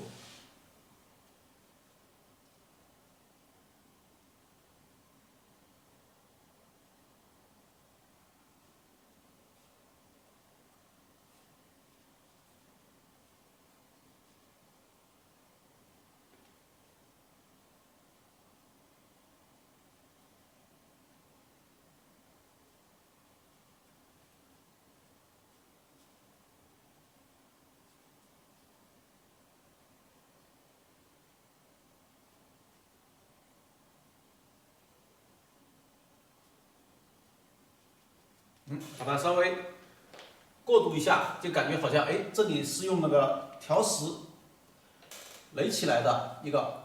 好，我们这里还可以看到一个小院子，有些树叶挡住了哈，有些树叶你没挡住，不要挡住它哈。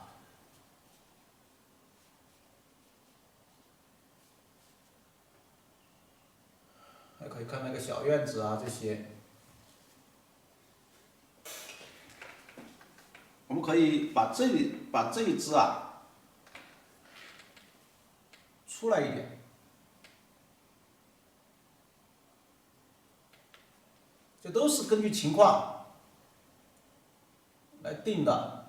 觉得这个地方不要它太清楚了，我们怎么办呢？正好前面这里有棵树，把这个树手撑长点。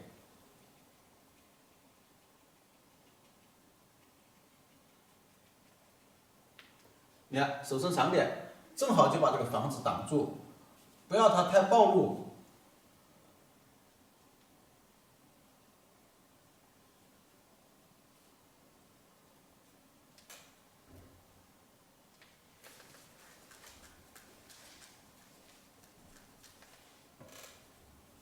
你看这条路上来。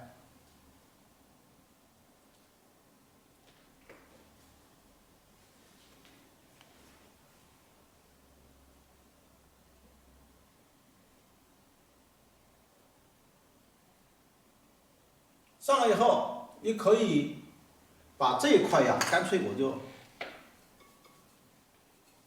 用个块面来我们调的颜色。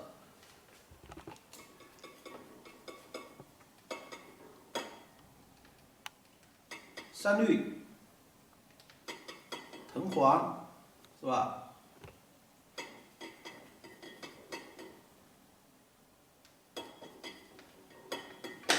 把它们稍微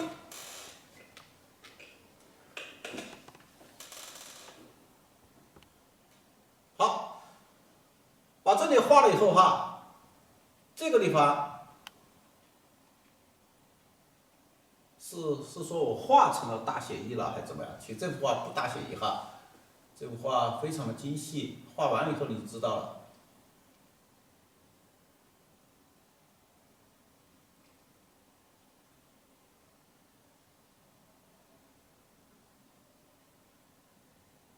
我是边画边在创作。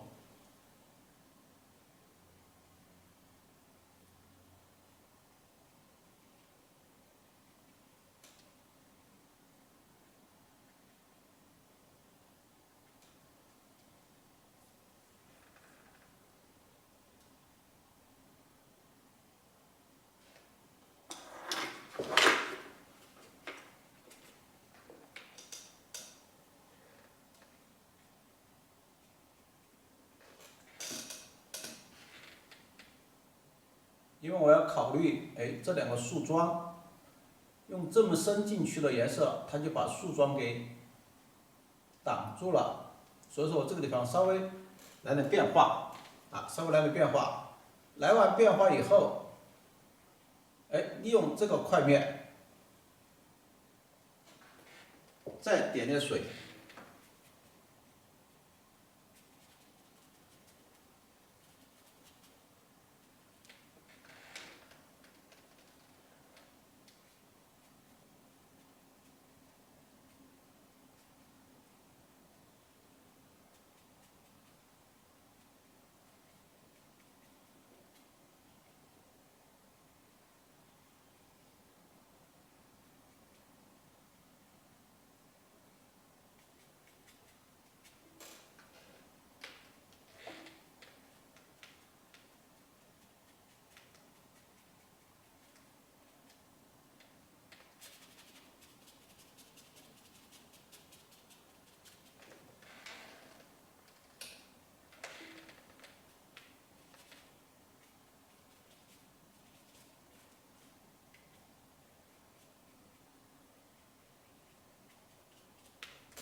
像这些都是为了让怎么样呢？让整个画面哎，气韵更生动啊，整个画面气韵更生动。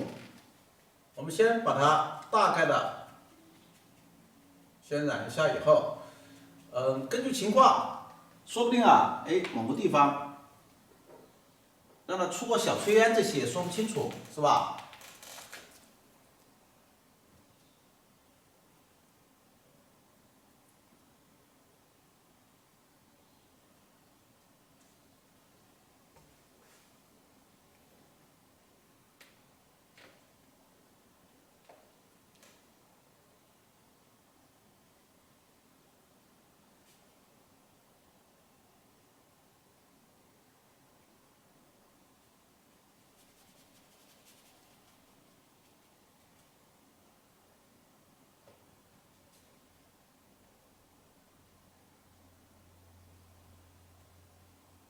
这个笔很大，要画炊烟的话，特别要小心啊。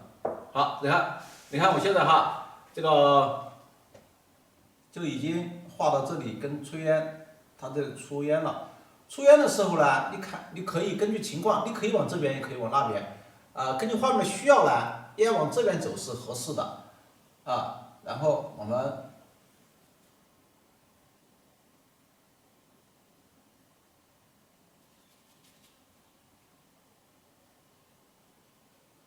是吧？算了，还是拿小笔，笔太大。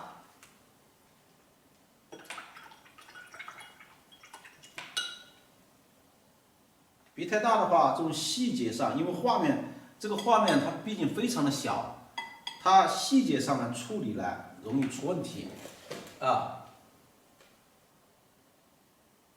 我这个笔头很小，所以基本上呢就不会让它有太大的问题。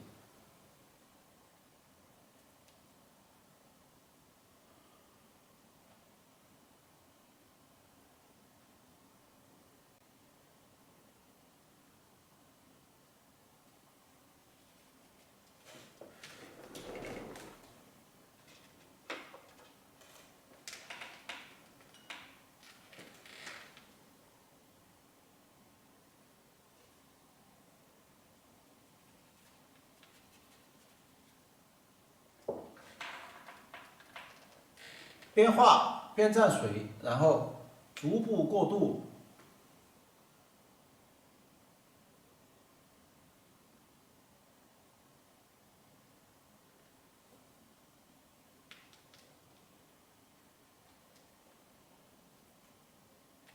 当然也不会让它突然一下子上面这么亮，是吧？哎，有一点这感觉以后。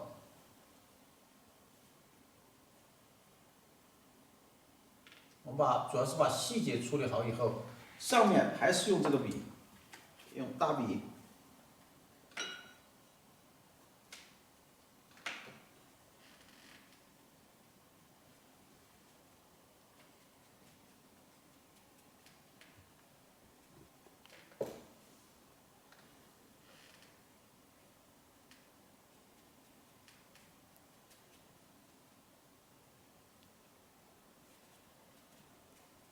到时就不管它了，等它到时候一会儿我们在烘染的时候，有些云气啊跟它一衔接，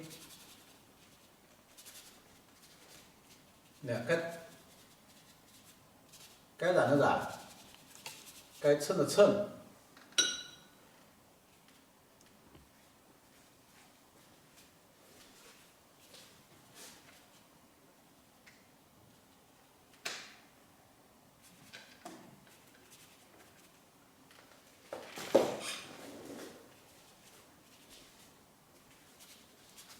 哎，基本上哈，我们你看这个画大的感觉就画好了，画好以后，一会儿我们一会儿休息一会儿以后，把后面的我先把它大的感觉画出来了，到时候再画后面的树，再画后面一些淡的树、带层次的树，一下子就可以把它推得很远，整个感觉上哈，出来以后效果应该是很好的啊。好，我们休息一下。一会儿我们再接着去完成它哈。在休息的时候，给大家把机位摆正看一下，因为从侧面去的话，它就是椭圆形。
末稿呢，还是先照个相。谢谢哈，这画的太棒了，完成了效果更好。我们看一下哈，刚刚就是通过点、线、面的组合，让它整个画面哈，让它整个画面一下子这两块面不要小看哈，这两块面的话，它的承载一下子会使怎么样呢？一下子就把这些零零散散的这些东西啊，全部给它就收集到一起了。它这个大家肯定会说，哎呀，这到底是什么东西啊？你说它是树，它也不是树；说它是山，它也不是山；说它是云，它也不是云。它就是怎么样呢？就是和整个画面融洽的这么一个面。这个面呢，它又跟云衔接。好，到时候我会在这后面加一些树，远远近近淡淡的树，有些淡，有些浅，有些深，是吧？再把它加一点层次进去，一下子到时候你会觉得哦，它这个后面还有这么复杂，这些哈，效果就会更好哈。好，我们现在先把这个一起吹吧。我们先把这个就是水先染出来啊，先把水先染出来。你比方说染这个水的时候，我们加的颜色哈，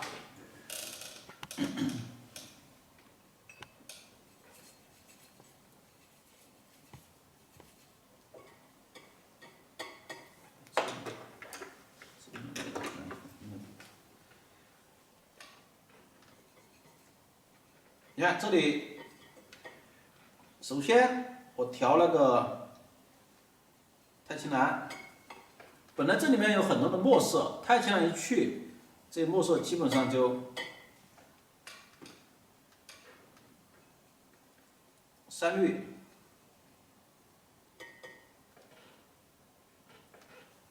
藤黄、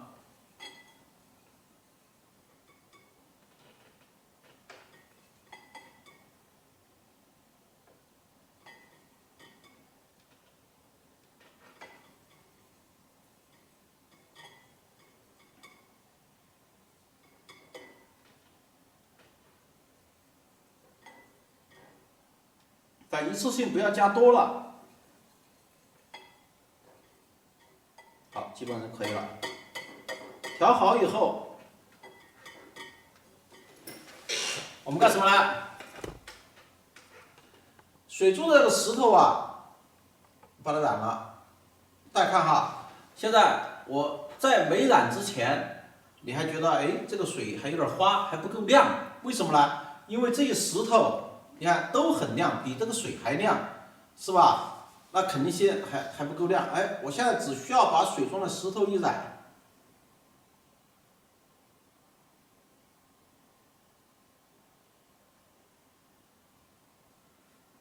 好，下面跟雾气衔接。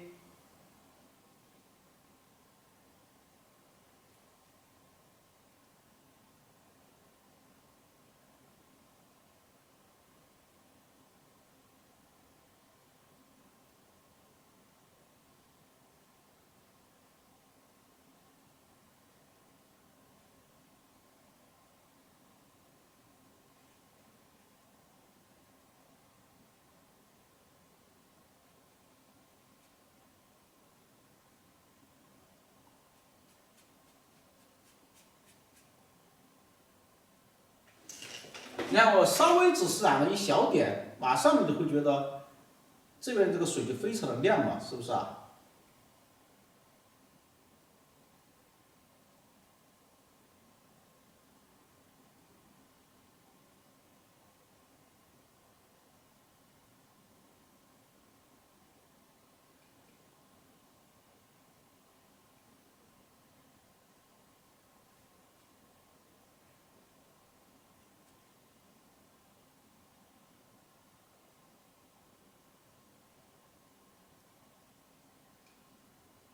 这细小的地方特别要小心。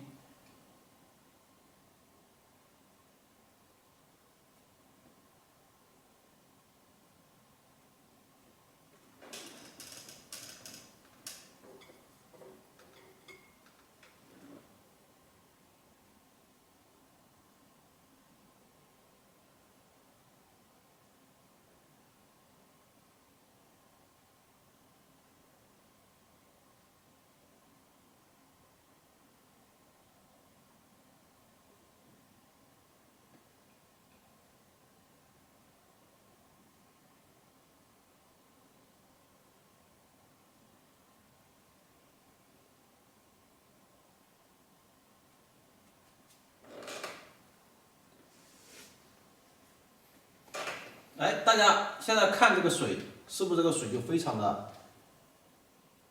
亮起来了？这还没完，要把它的水的层次染出来。但现在先别忙哈，我现在将就这个颜色，我们再调点颜色。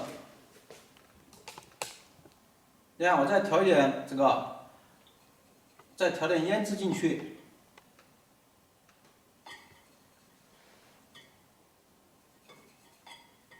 太极蓝胭脂，你看这个颜色就变得比较怎么样呢？就偏紫色调，一点点。这个染什么呢？将就这个地方啊，这个颜色啊，将就把这个把这前面这个石头啊，把这前面这个比较深的石头染出来。我给大家说了嘛，就说我们现在。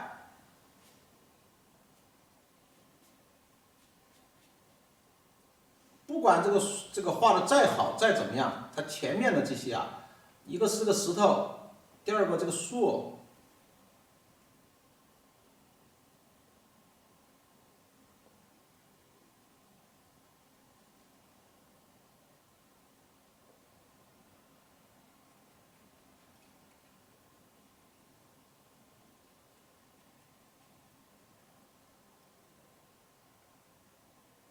因为画很小，在染的时候都基本上很注意。你看，我把这个树一染，是吧？这个树一下子就把这个水推到后面去了。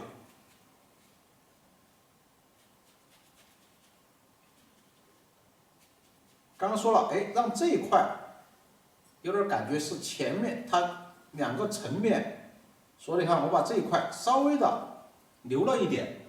一会儿到时候我再做一点亮的颜色上去，它的层次就出来了。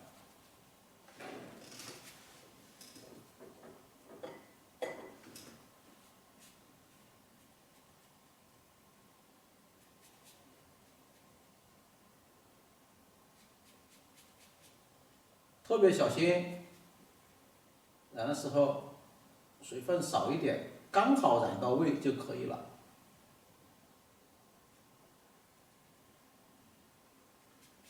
当然有时候也不一定哈，有时候稍微染出一点就染出一点也没什么，只是注意到就是了，不要太明显。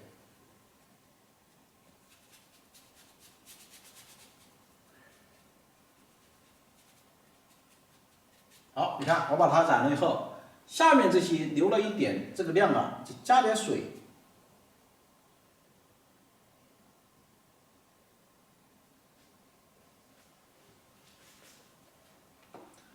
你看加点水就不要全部都把它染得这么深。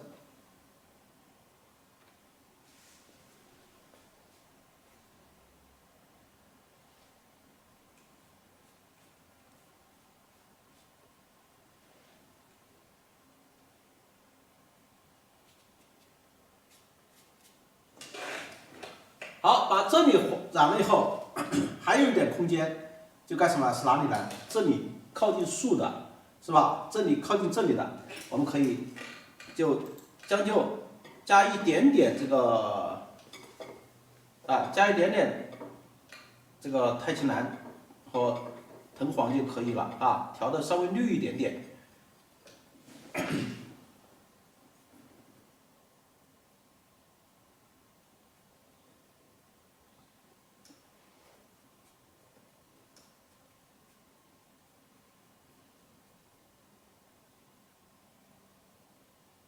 这么一染，就把这个树根啊，基本上全部就衬出来了。这里留空的地方，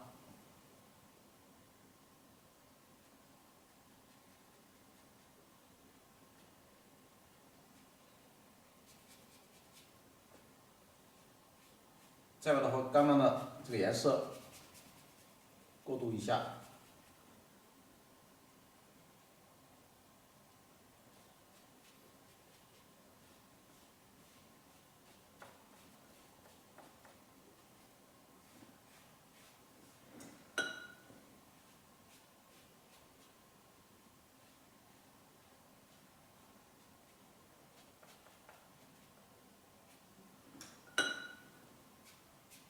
染好以后，笔尖上蘸点水，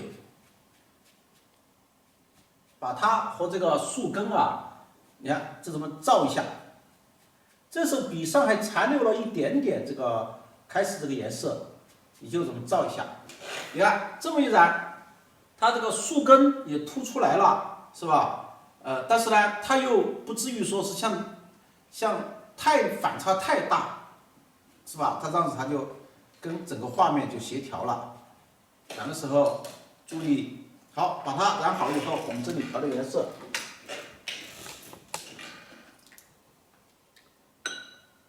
你比方说，我们就可以直接在这里加点藤黄，是吧？加点这个，加点藤黄，加点地标，啊，有一点点这个就是赭赤色的感觉，好就可以了。然后干什么呢？就是我刚刚说的这一块，啊，就是这一块，这个我们用，稍微有点亮，后面的有些留白的地方也跟着染一下。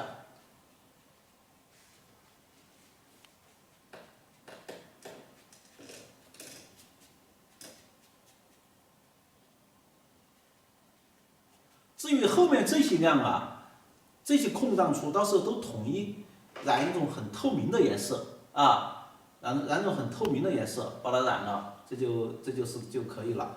好，你比方说把这里染了以后，将就这个颜色，我们再把这个这旁边这些地方，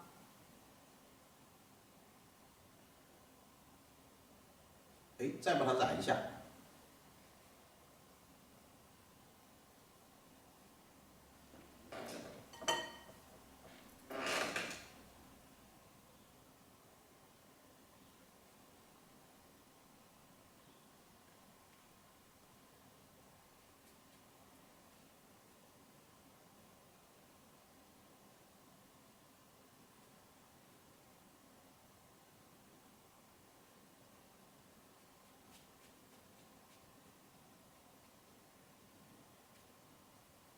是吧？把这旁边先染一下，然后我们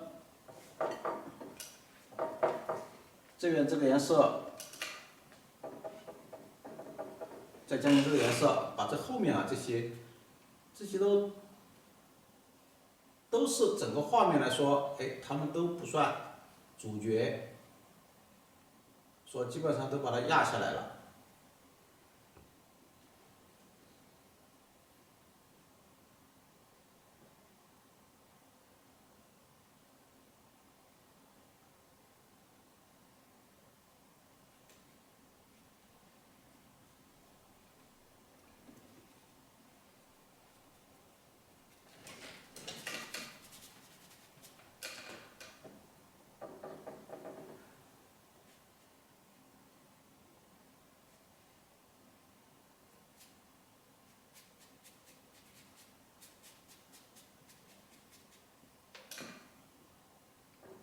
刚刚说了，我们这里就是一些比较透明的颜色啊，你比方说，就把这个地方稍微染一下，你染了以后，你会觉得，又好像这里有点雾气，是吧？又好像这里有点雾气，但是呢，雾气又不是太。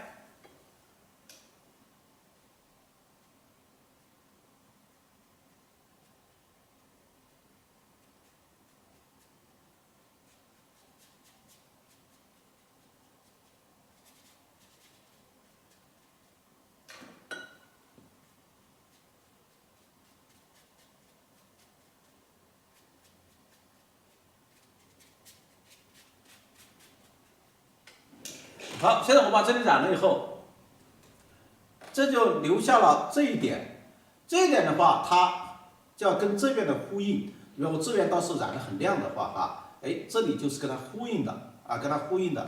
然后我们，比方说染过以后，把笔擦干净一点，我们可以，好，可以就是说将就这个颜色。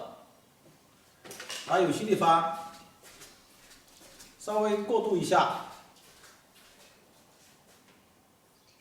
那这个颜色的时候呢，注意什么问题呢？就注意哈，基本上就属于是干染就是干染，没有什么打湿了的，因为这上面打湿，它基本上水都不沾上去，基本上就是干染。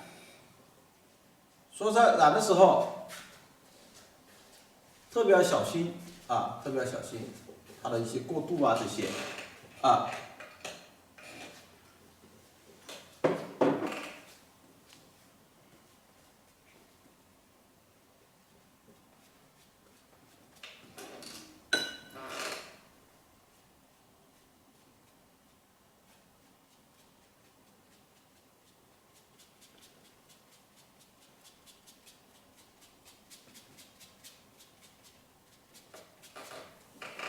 好，把它染好以后，我们这里挑个干净的盘子。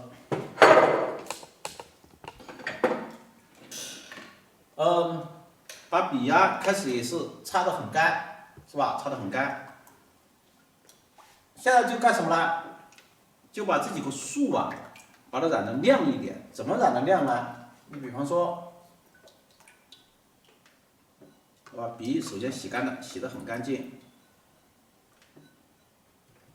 把笔根也洗干净。要洗笔根的话，就使劲把笔在里面，你看，这样基本上这个清水呢又变脏了，但是它这个脏还可以那个接受的。好，我们首先藤黄、白色是吧？很亮。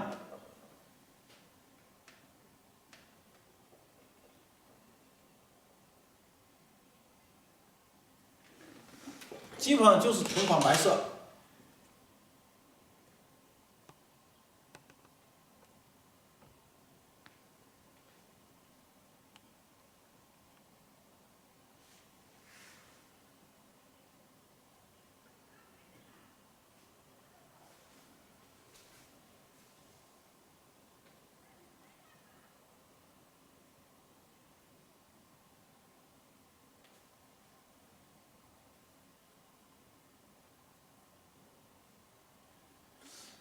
利用这个正好把这个草垛把它衬出来，正好把草垛衬出来，然后在这个基础上我们加的颜色，直接就让刚刚这种颜色里面加点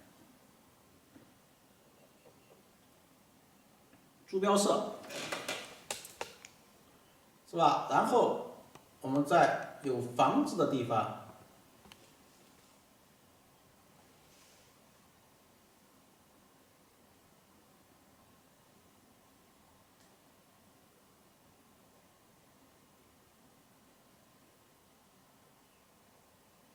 你看，在有房子的地方，然后这个染这个比较橘黄色染橘黄色，这里可以呼应一下。我开始这里是故意没画的，可以呼应一下。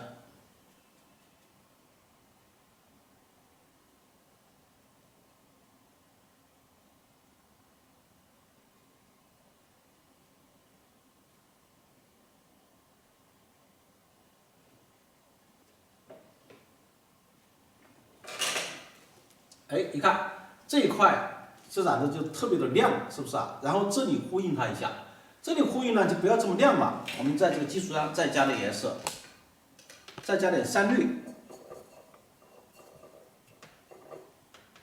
加点山绿，我觉得山绿多了一点，又再加一点那个朱标。好，然后你看哈，这个颜色它。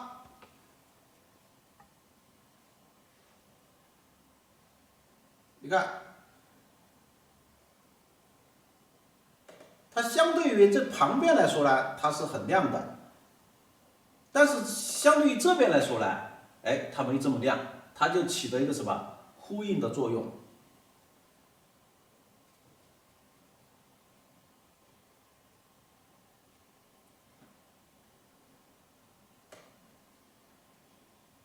染了以后，让它和周边的整个颜色稍微融洽一下。所以将就这个颜色染了以后，再跟旁边这些颜色再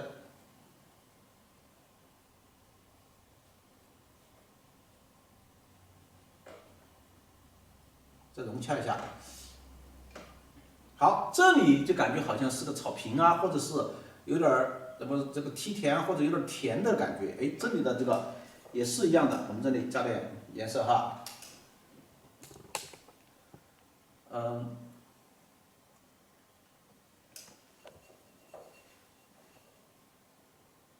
太极蓝、藤黄、山绿。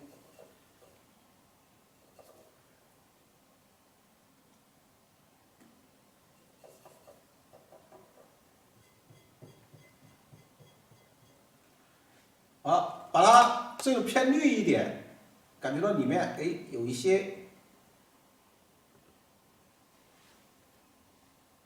就在表面，给它稍微染一点以后，马上就调点深的颜色。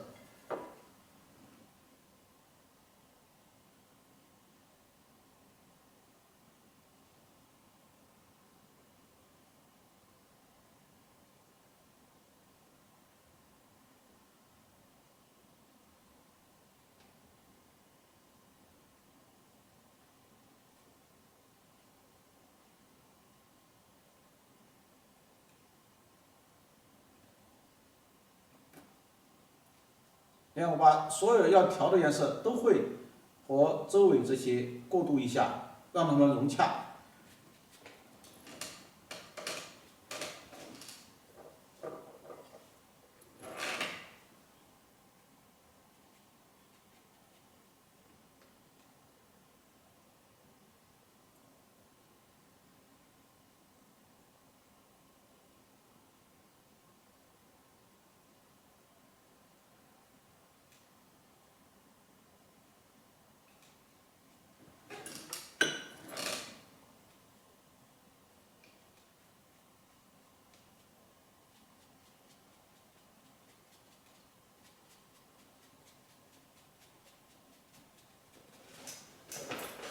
好，把这些染了以后，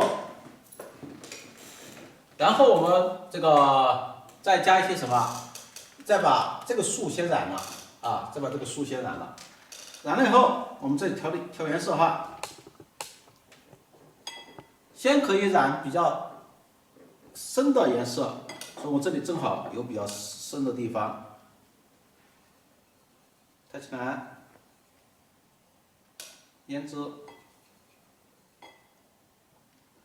藤黄，好，基本上山绿没有，因为这里树叶啊这些都比较深，不要太多的有覆盖力的颜色，好，基本上可以了。染哪里呢？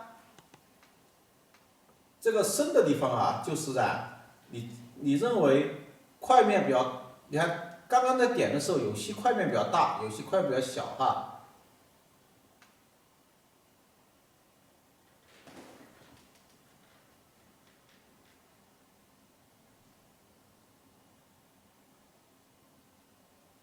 但有些要注意透气，你比方说我们刚刚留的这些哈，留的这些要透气的地方，你还是要把它留出来。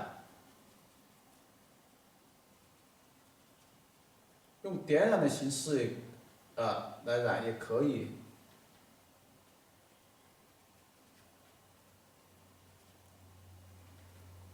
不要全部染完了，一会儿还要调比较亮的颜色去染它。这个边缘可以拿这个笔稍微处理它一下。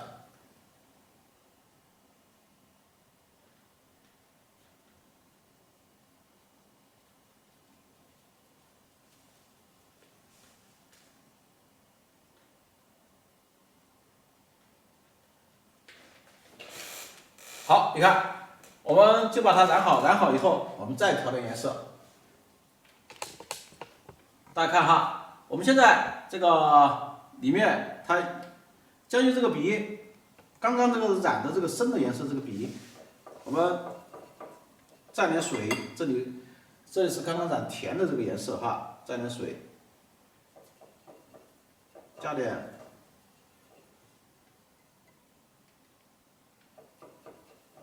抬起来，颜色调的柔和一点，就不要用胭脂了，用珠标。你看珠标去，它又把颜色给压下去了，但是它又没有反应，又不会这么大，柔和一点，这就可以了。染什么地方呢？主要是染这个刚刚没有染的地方啊，当然也是这样的哈。这时候就要注意了，就要注意什么呢？有些透气的地方。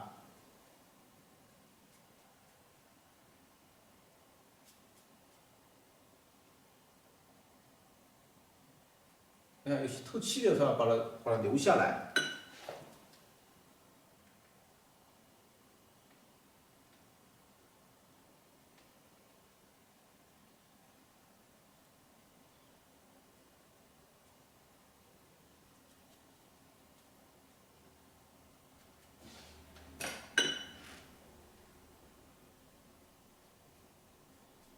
染了以后，将就这个笔直接蘸水，蘸清水。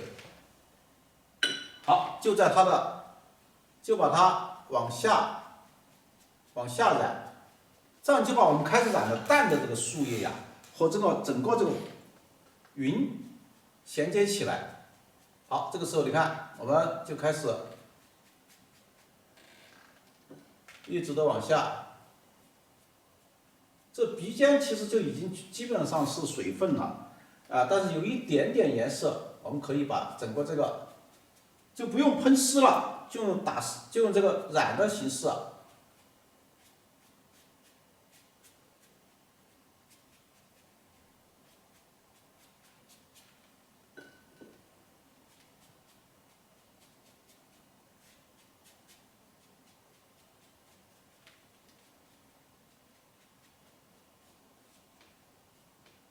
好，大家看哈，基本上整个这上面这一块都已经是怎么样呢？都全部把它给这个打湿了，还有点湿，不管它，我们就可以将就这个再调点颜色。再调点颜色，你比如说我调珠标色，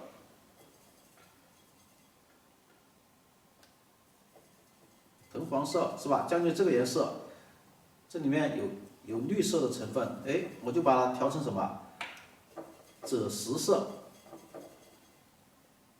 还可以稍微加点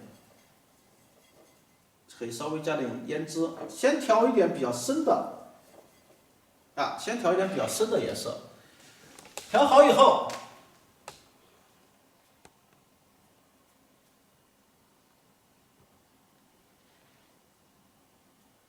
用勾染的形式，用勾染的形式，我们把这个树干先染它什么？那些线条比较多。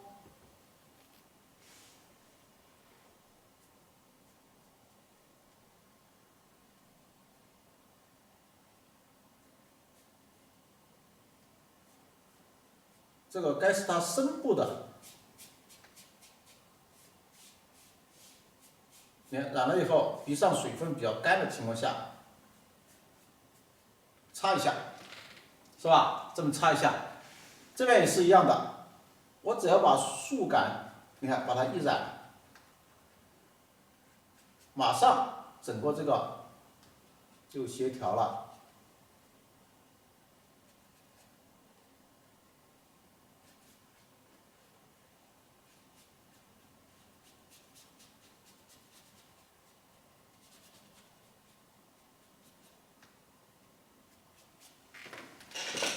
好，把它染好以后，把笔洗干净，我们再调点颜色。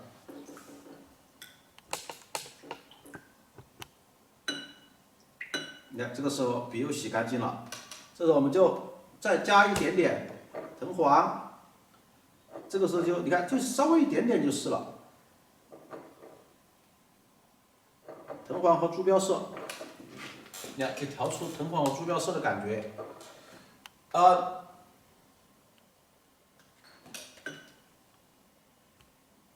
把刚刚有些比较亮的地方，哎，再用这个淡的颜色，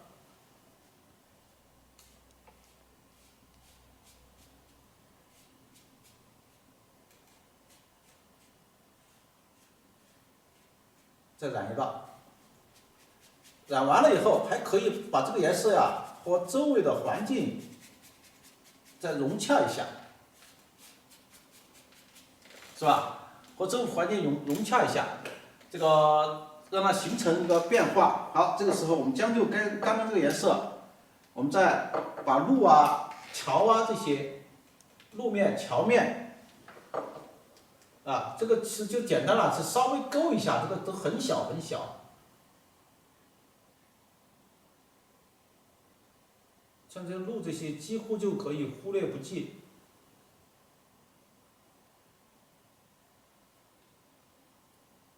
包括这个草垛，这个草垛就下面这里，稍微染一染，染一下，加点水分，四周把它过渡一下，把路啊再扫一下。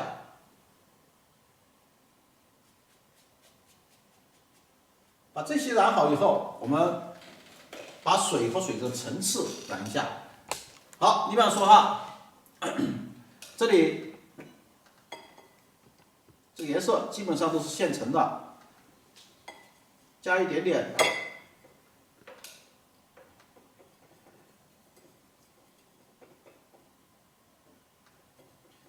太极蓝、藤黄、山绿，你看它基本上都是现成的水，可以适当加点胭脂。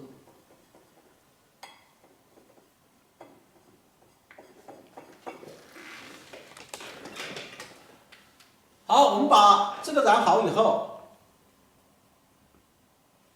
你看就把它照下来，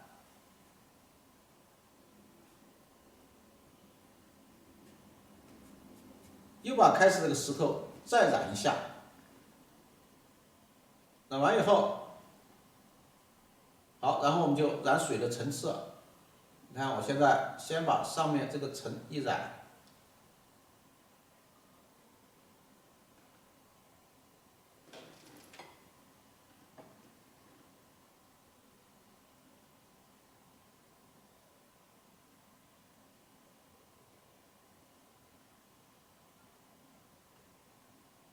靠近指边啊，它的层次这些，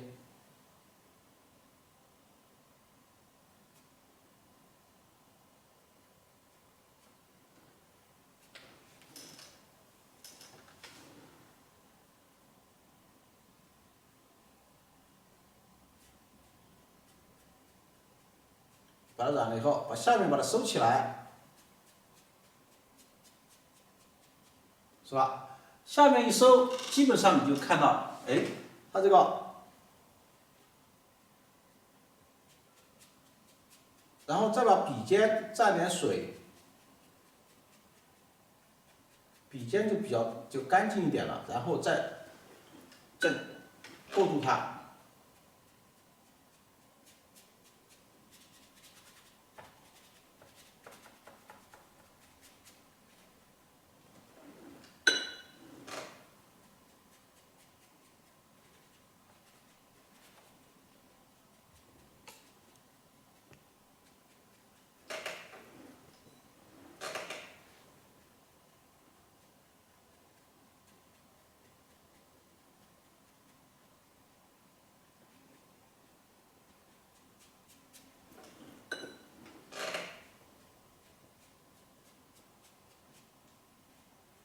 把它染了以后，好，再把水统一的再过渡一下。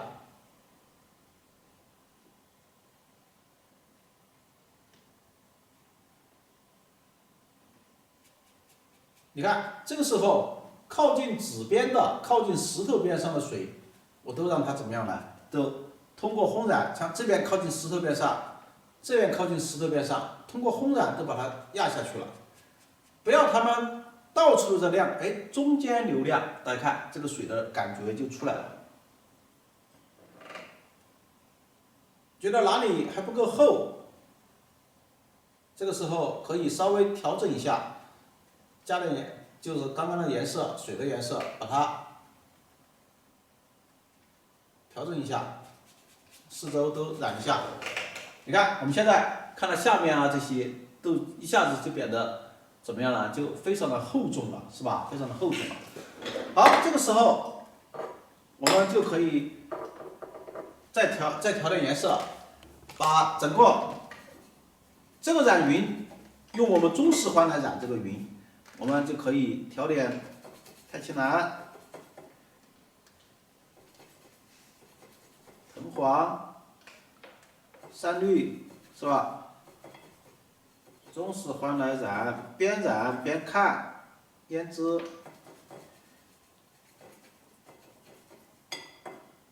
白色、藤黄。好，基本上就调好了。把染的颜色一定要揉到笔根去，要保证笔根的颜色跟那个什么颜色是跟笔尖的颜色是一致的，笔尖挤干。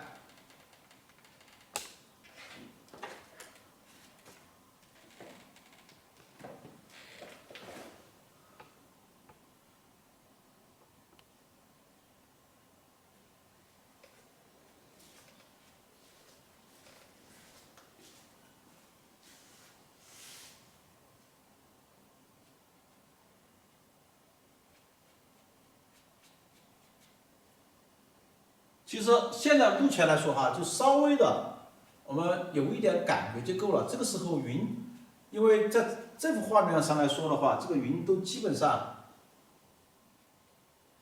它就不要太多，有点感觉就可以了。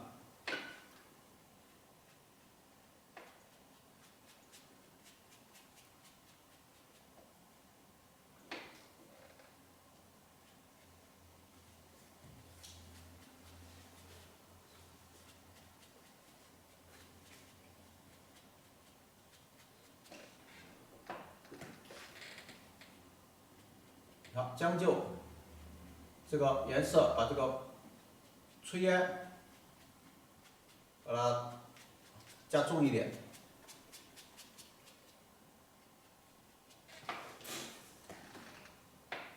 你看，我们现在就这样子哈，就把这个云啊，基本上就染了。染了以后，房子就很简单了。这个房子它很远处，我们这里直接就可以加点珠标色，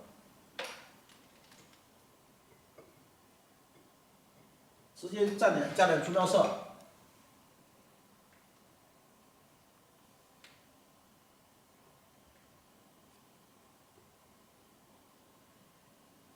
我这个房子都让它是红的吧？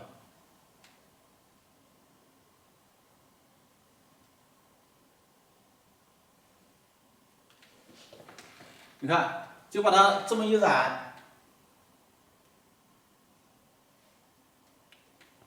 里面的话，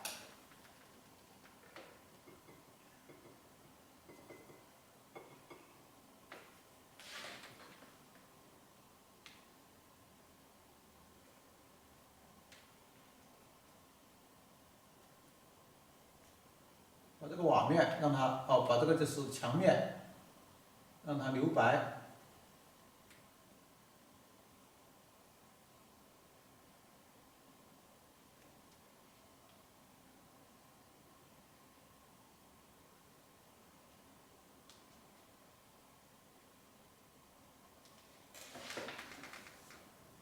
你看，一下子这个房子它就亮起来了。这个墙面让它留白啊，这里不要把它染满了啊，不要染满了。当然，我们如果是到时候看，我们好，现在就可以干什么了？大家可以看个整体。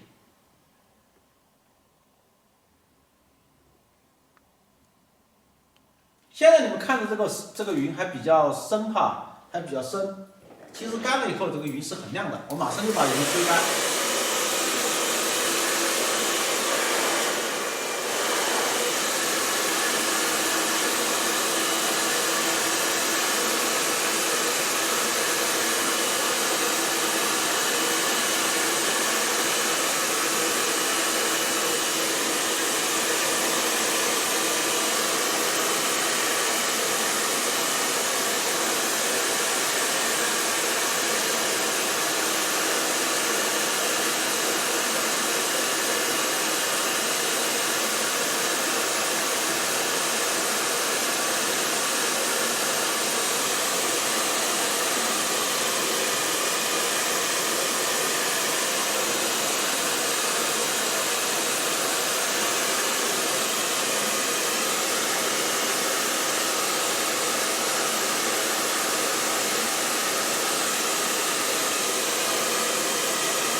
我们稍微把这个吹了一下以后，这个云马上亮起来了，是不是啊？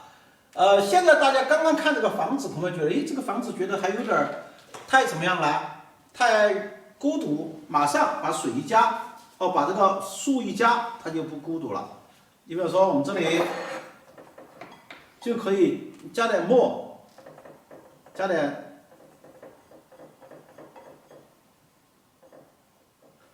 墨，加点山绿。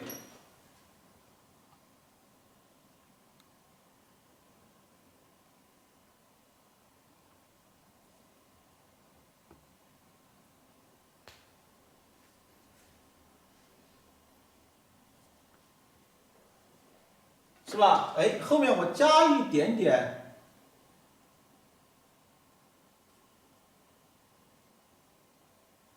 一方面我加这个的目的，它你看和这个云气，因为产生关系了，是吧？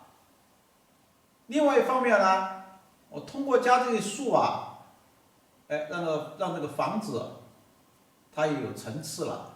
要不这个房子总是觉得，是不是觉得放到这里孤零零的，也很单薄。现在大家再看它，还单薄吗？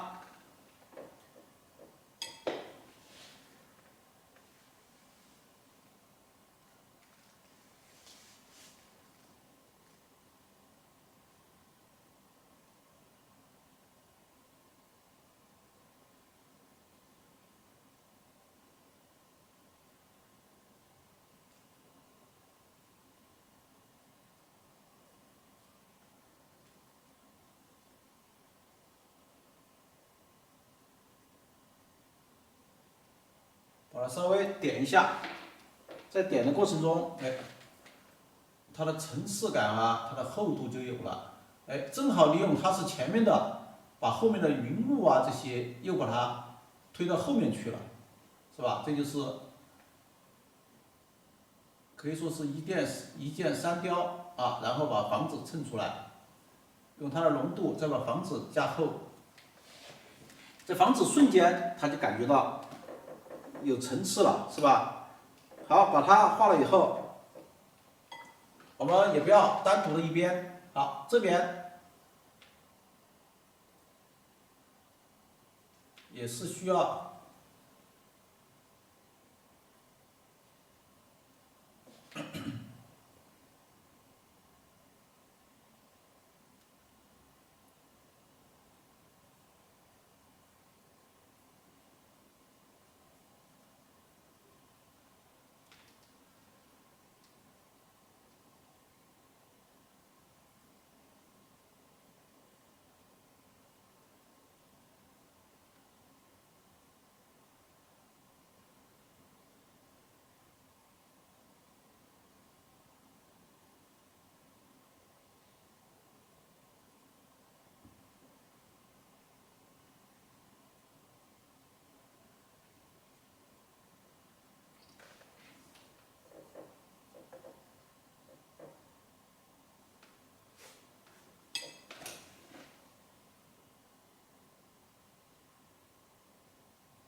加这个树的时候呢，一定要注意，不要加的太大了。它像这种树哈，它可以这么说，高出房子2个，要是平房的话，高出它2个这些是没问题的，那肯定没问题啊。比方说就是2层楼的房子，这个树高于它都没有问题。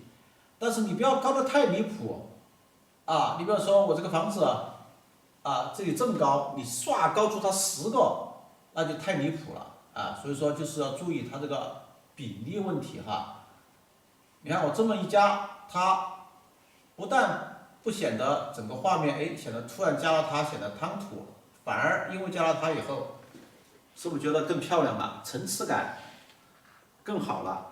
这也是一种画法，先画背景，最后完了以后再加树。这个也是我经常创作的时候去用的一种方法。看评论区打出太漂亮了啊！确实啊，大家喜欢这么先进、神仙待的地方。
这里画我刚才说了嘛，这个地方我会加一些层次。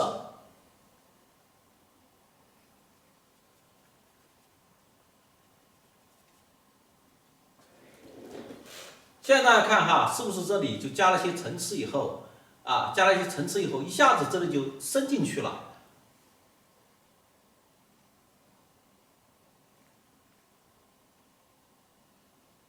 这边也是。因为这前面有树了，有比较深的树，所以这里我就直接就画淡的树，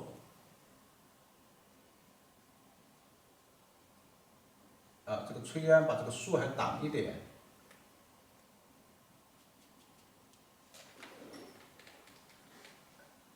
你看，我们就看现在画面哈，电视上这个画面哈，是不是觉得我们画虽然很小，但是它整个的效果现在基本上是出来了哈。我们看看它一个整体。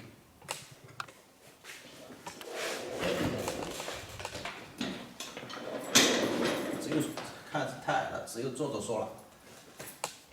我们看一下哈，这个基本上加完树以后，这里如果是缩小了哈，大家还不见得看得清楚啊。当然，我们有些学员手机有投屏的功能，电视有投屏的功能，他们那个电视如果放到一个，比方说更大的电视上，像我这次我们开班的话哈，我就直接买了一个多大的电视呢？直接买了一个150寸的电视。像如果是150寸的电视，这个投在上面，你想想，这个就将近2米1米多，快2米的一个尺寸哈，那看着多爽啊，是不是啊？说了哈，麻雀虽小，肝胆齐全五脏俱全，确实是这样子的哈。虽然这段话很小，但是它非常丰富。我呢，这3个小时哈，其实我是在于非常快的速度，也是有非常好的一个组合去完成它。如果按常规的去画的话，有可能是要拖很多堂我争取呢，就是在能够在我们3个小时之内，把这段话能够很好的去把它全部画给大家，让大家能够学到更多的东西，是吧？又不至于拖大。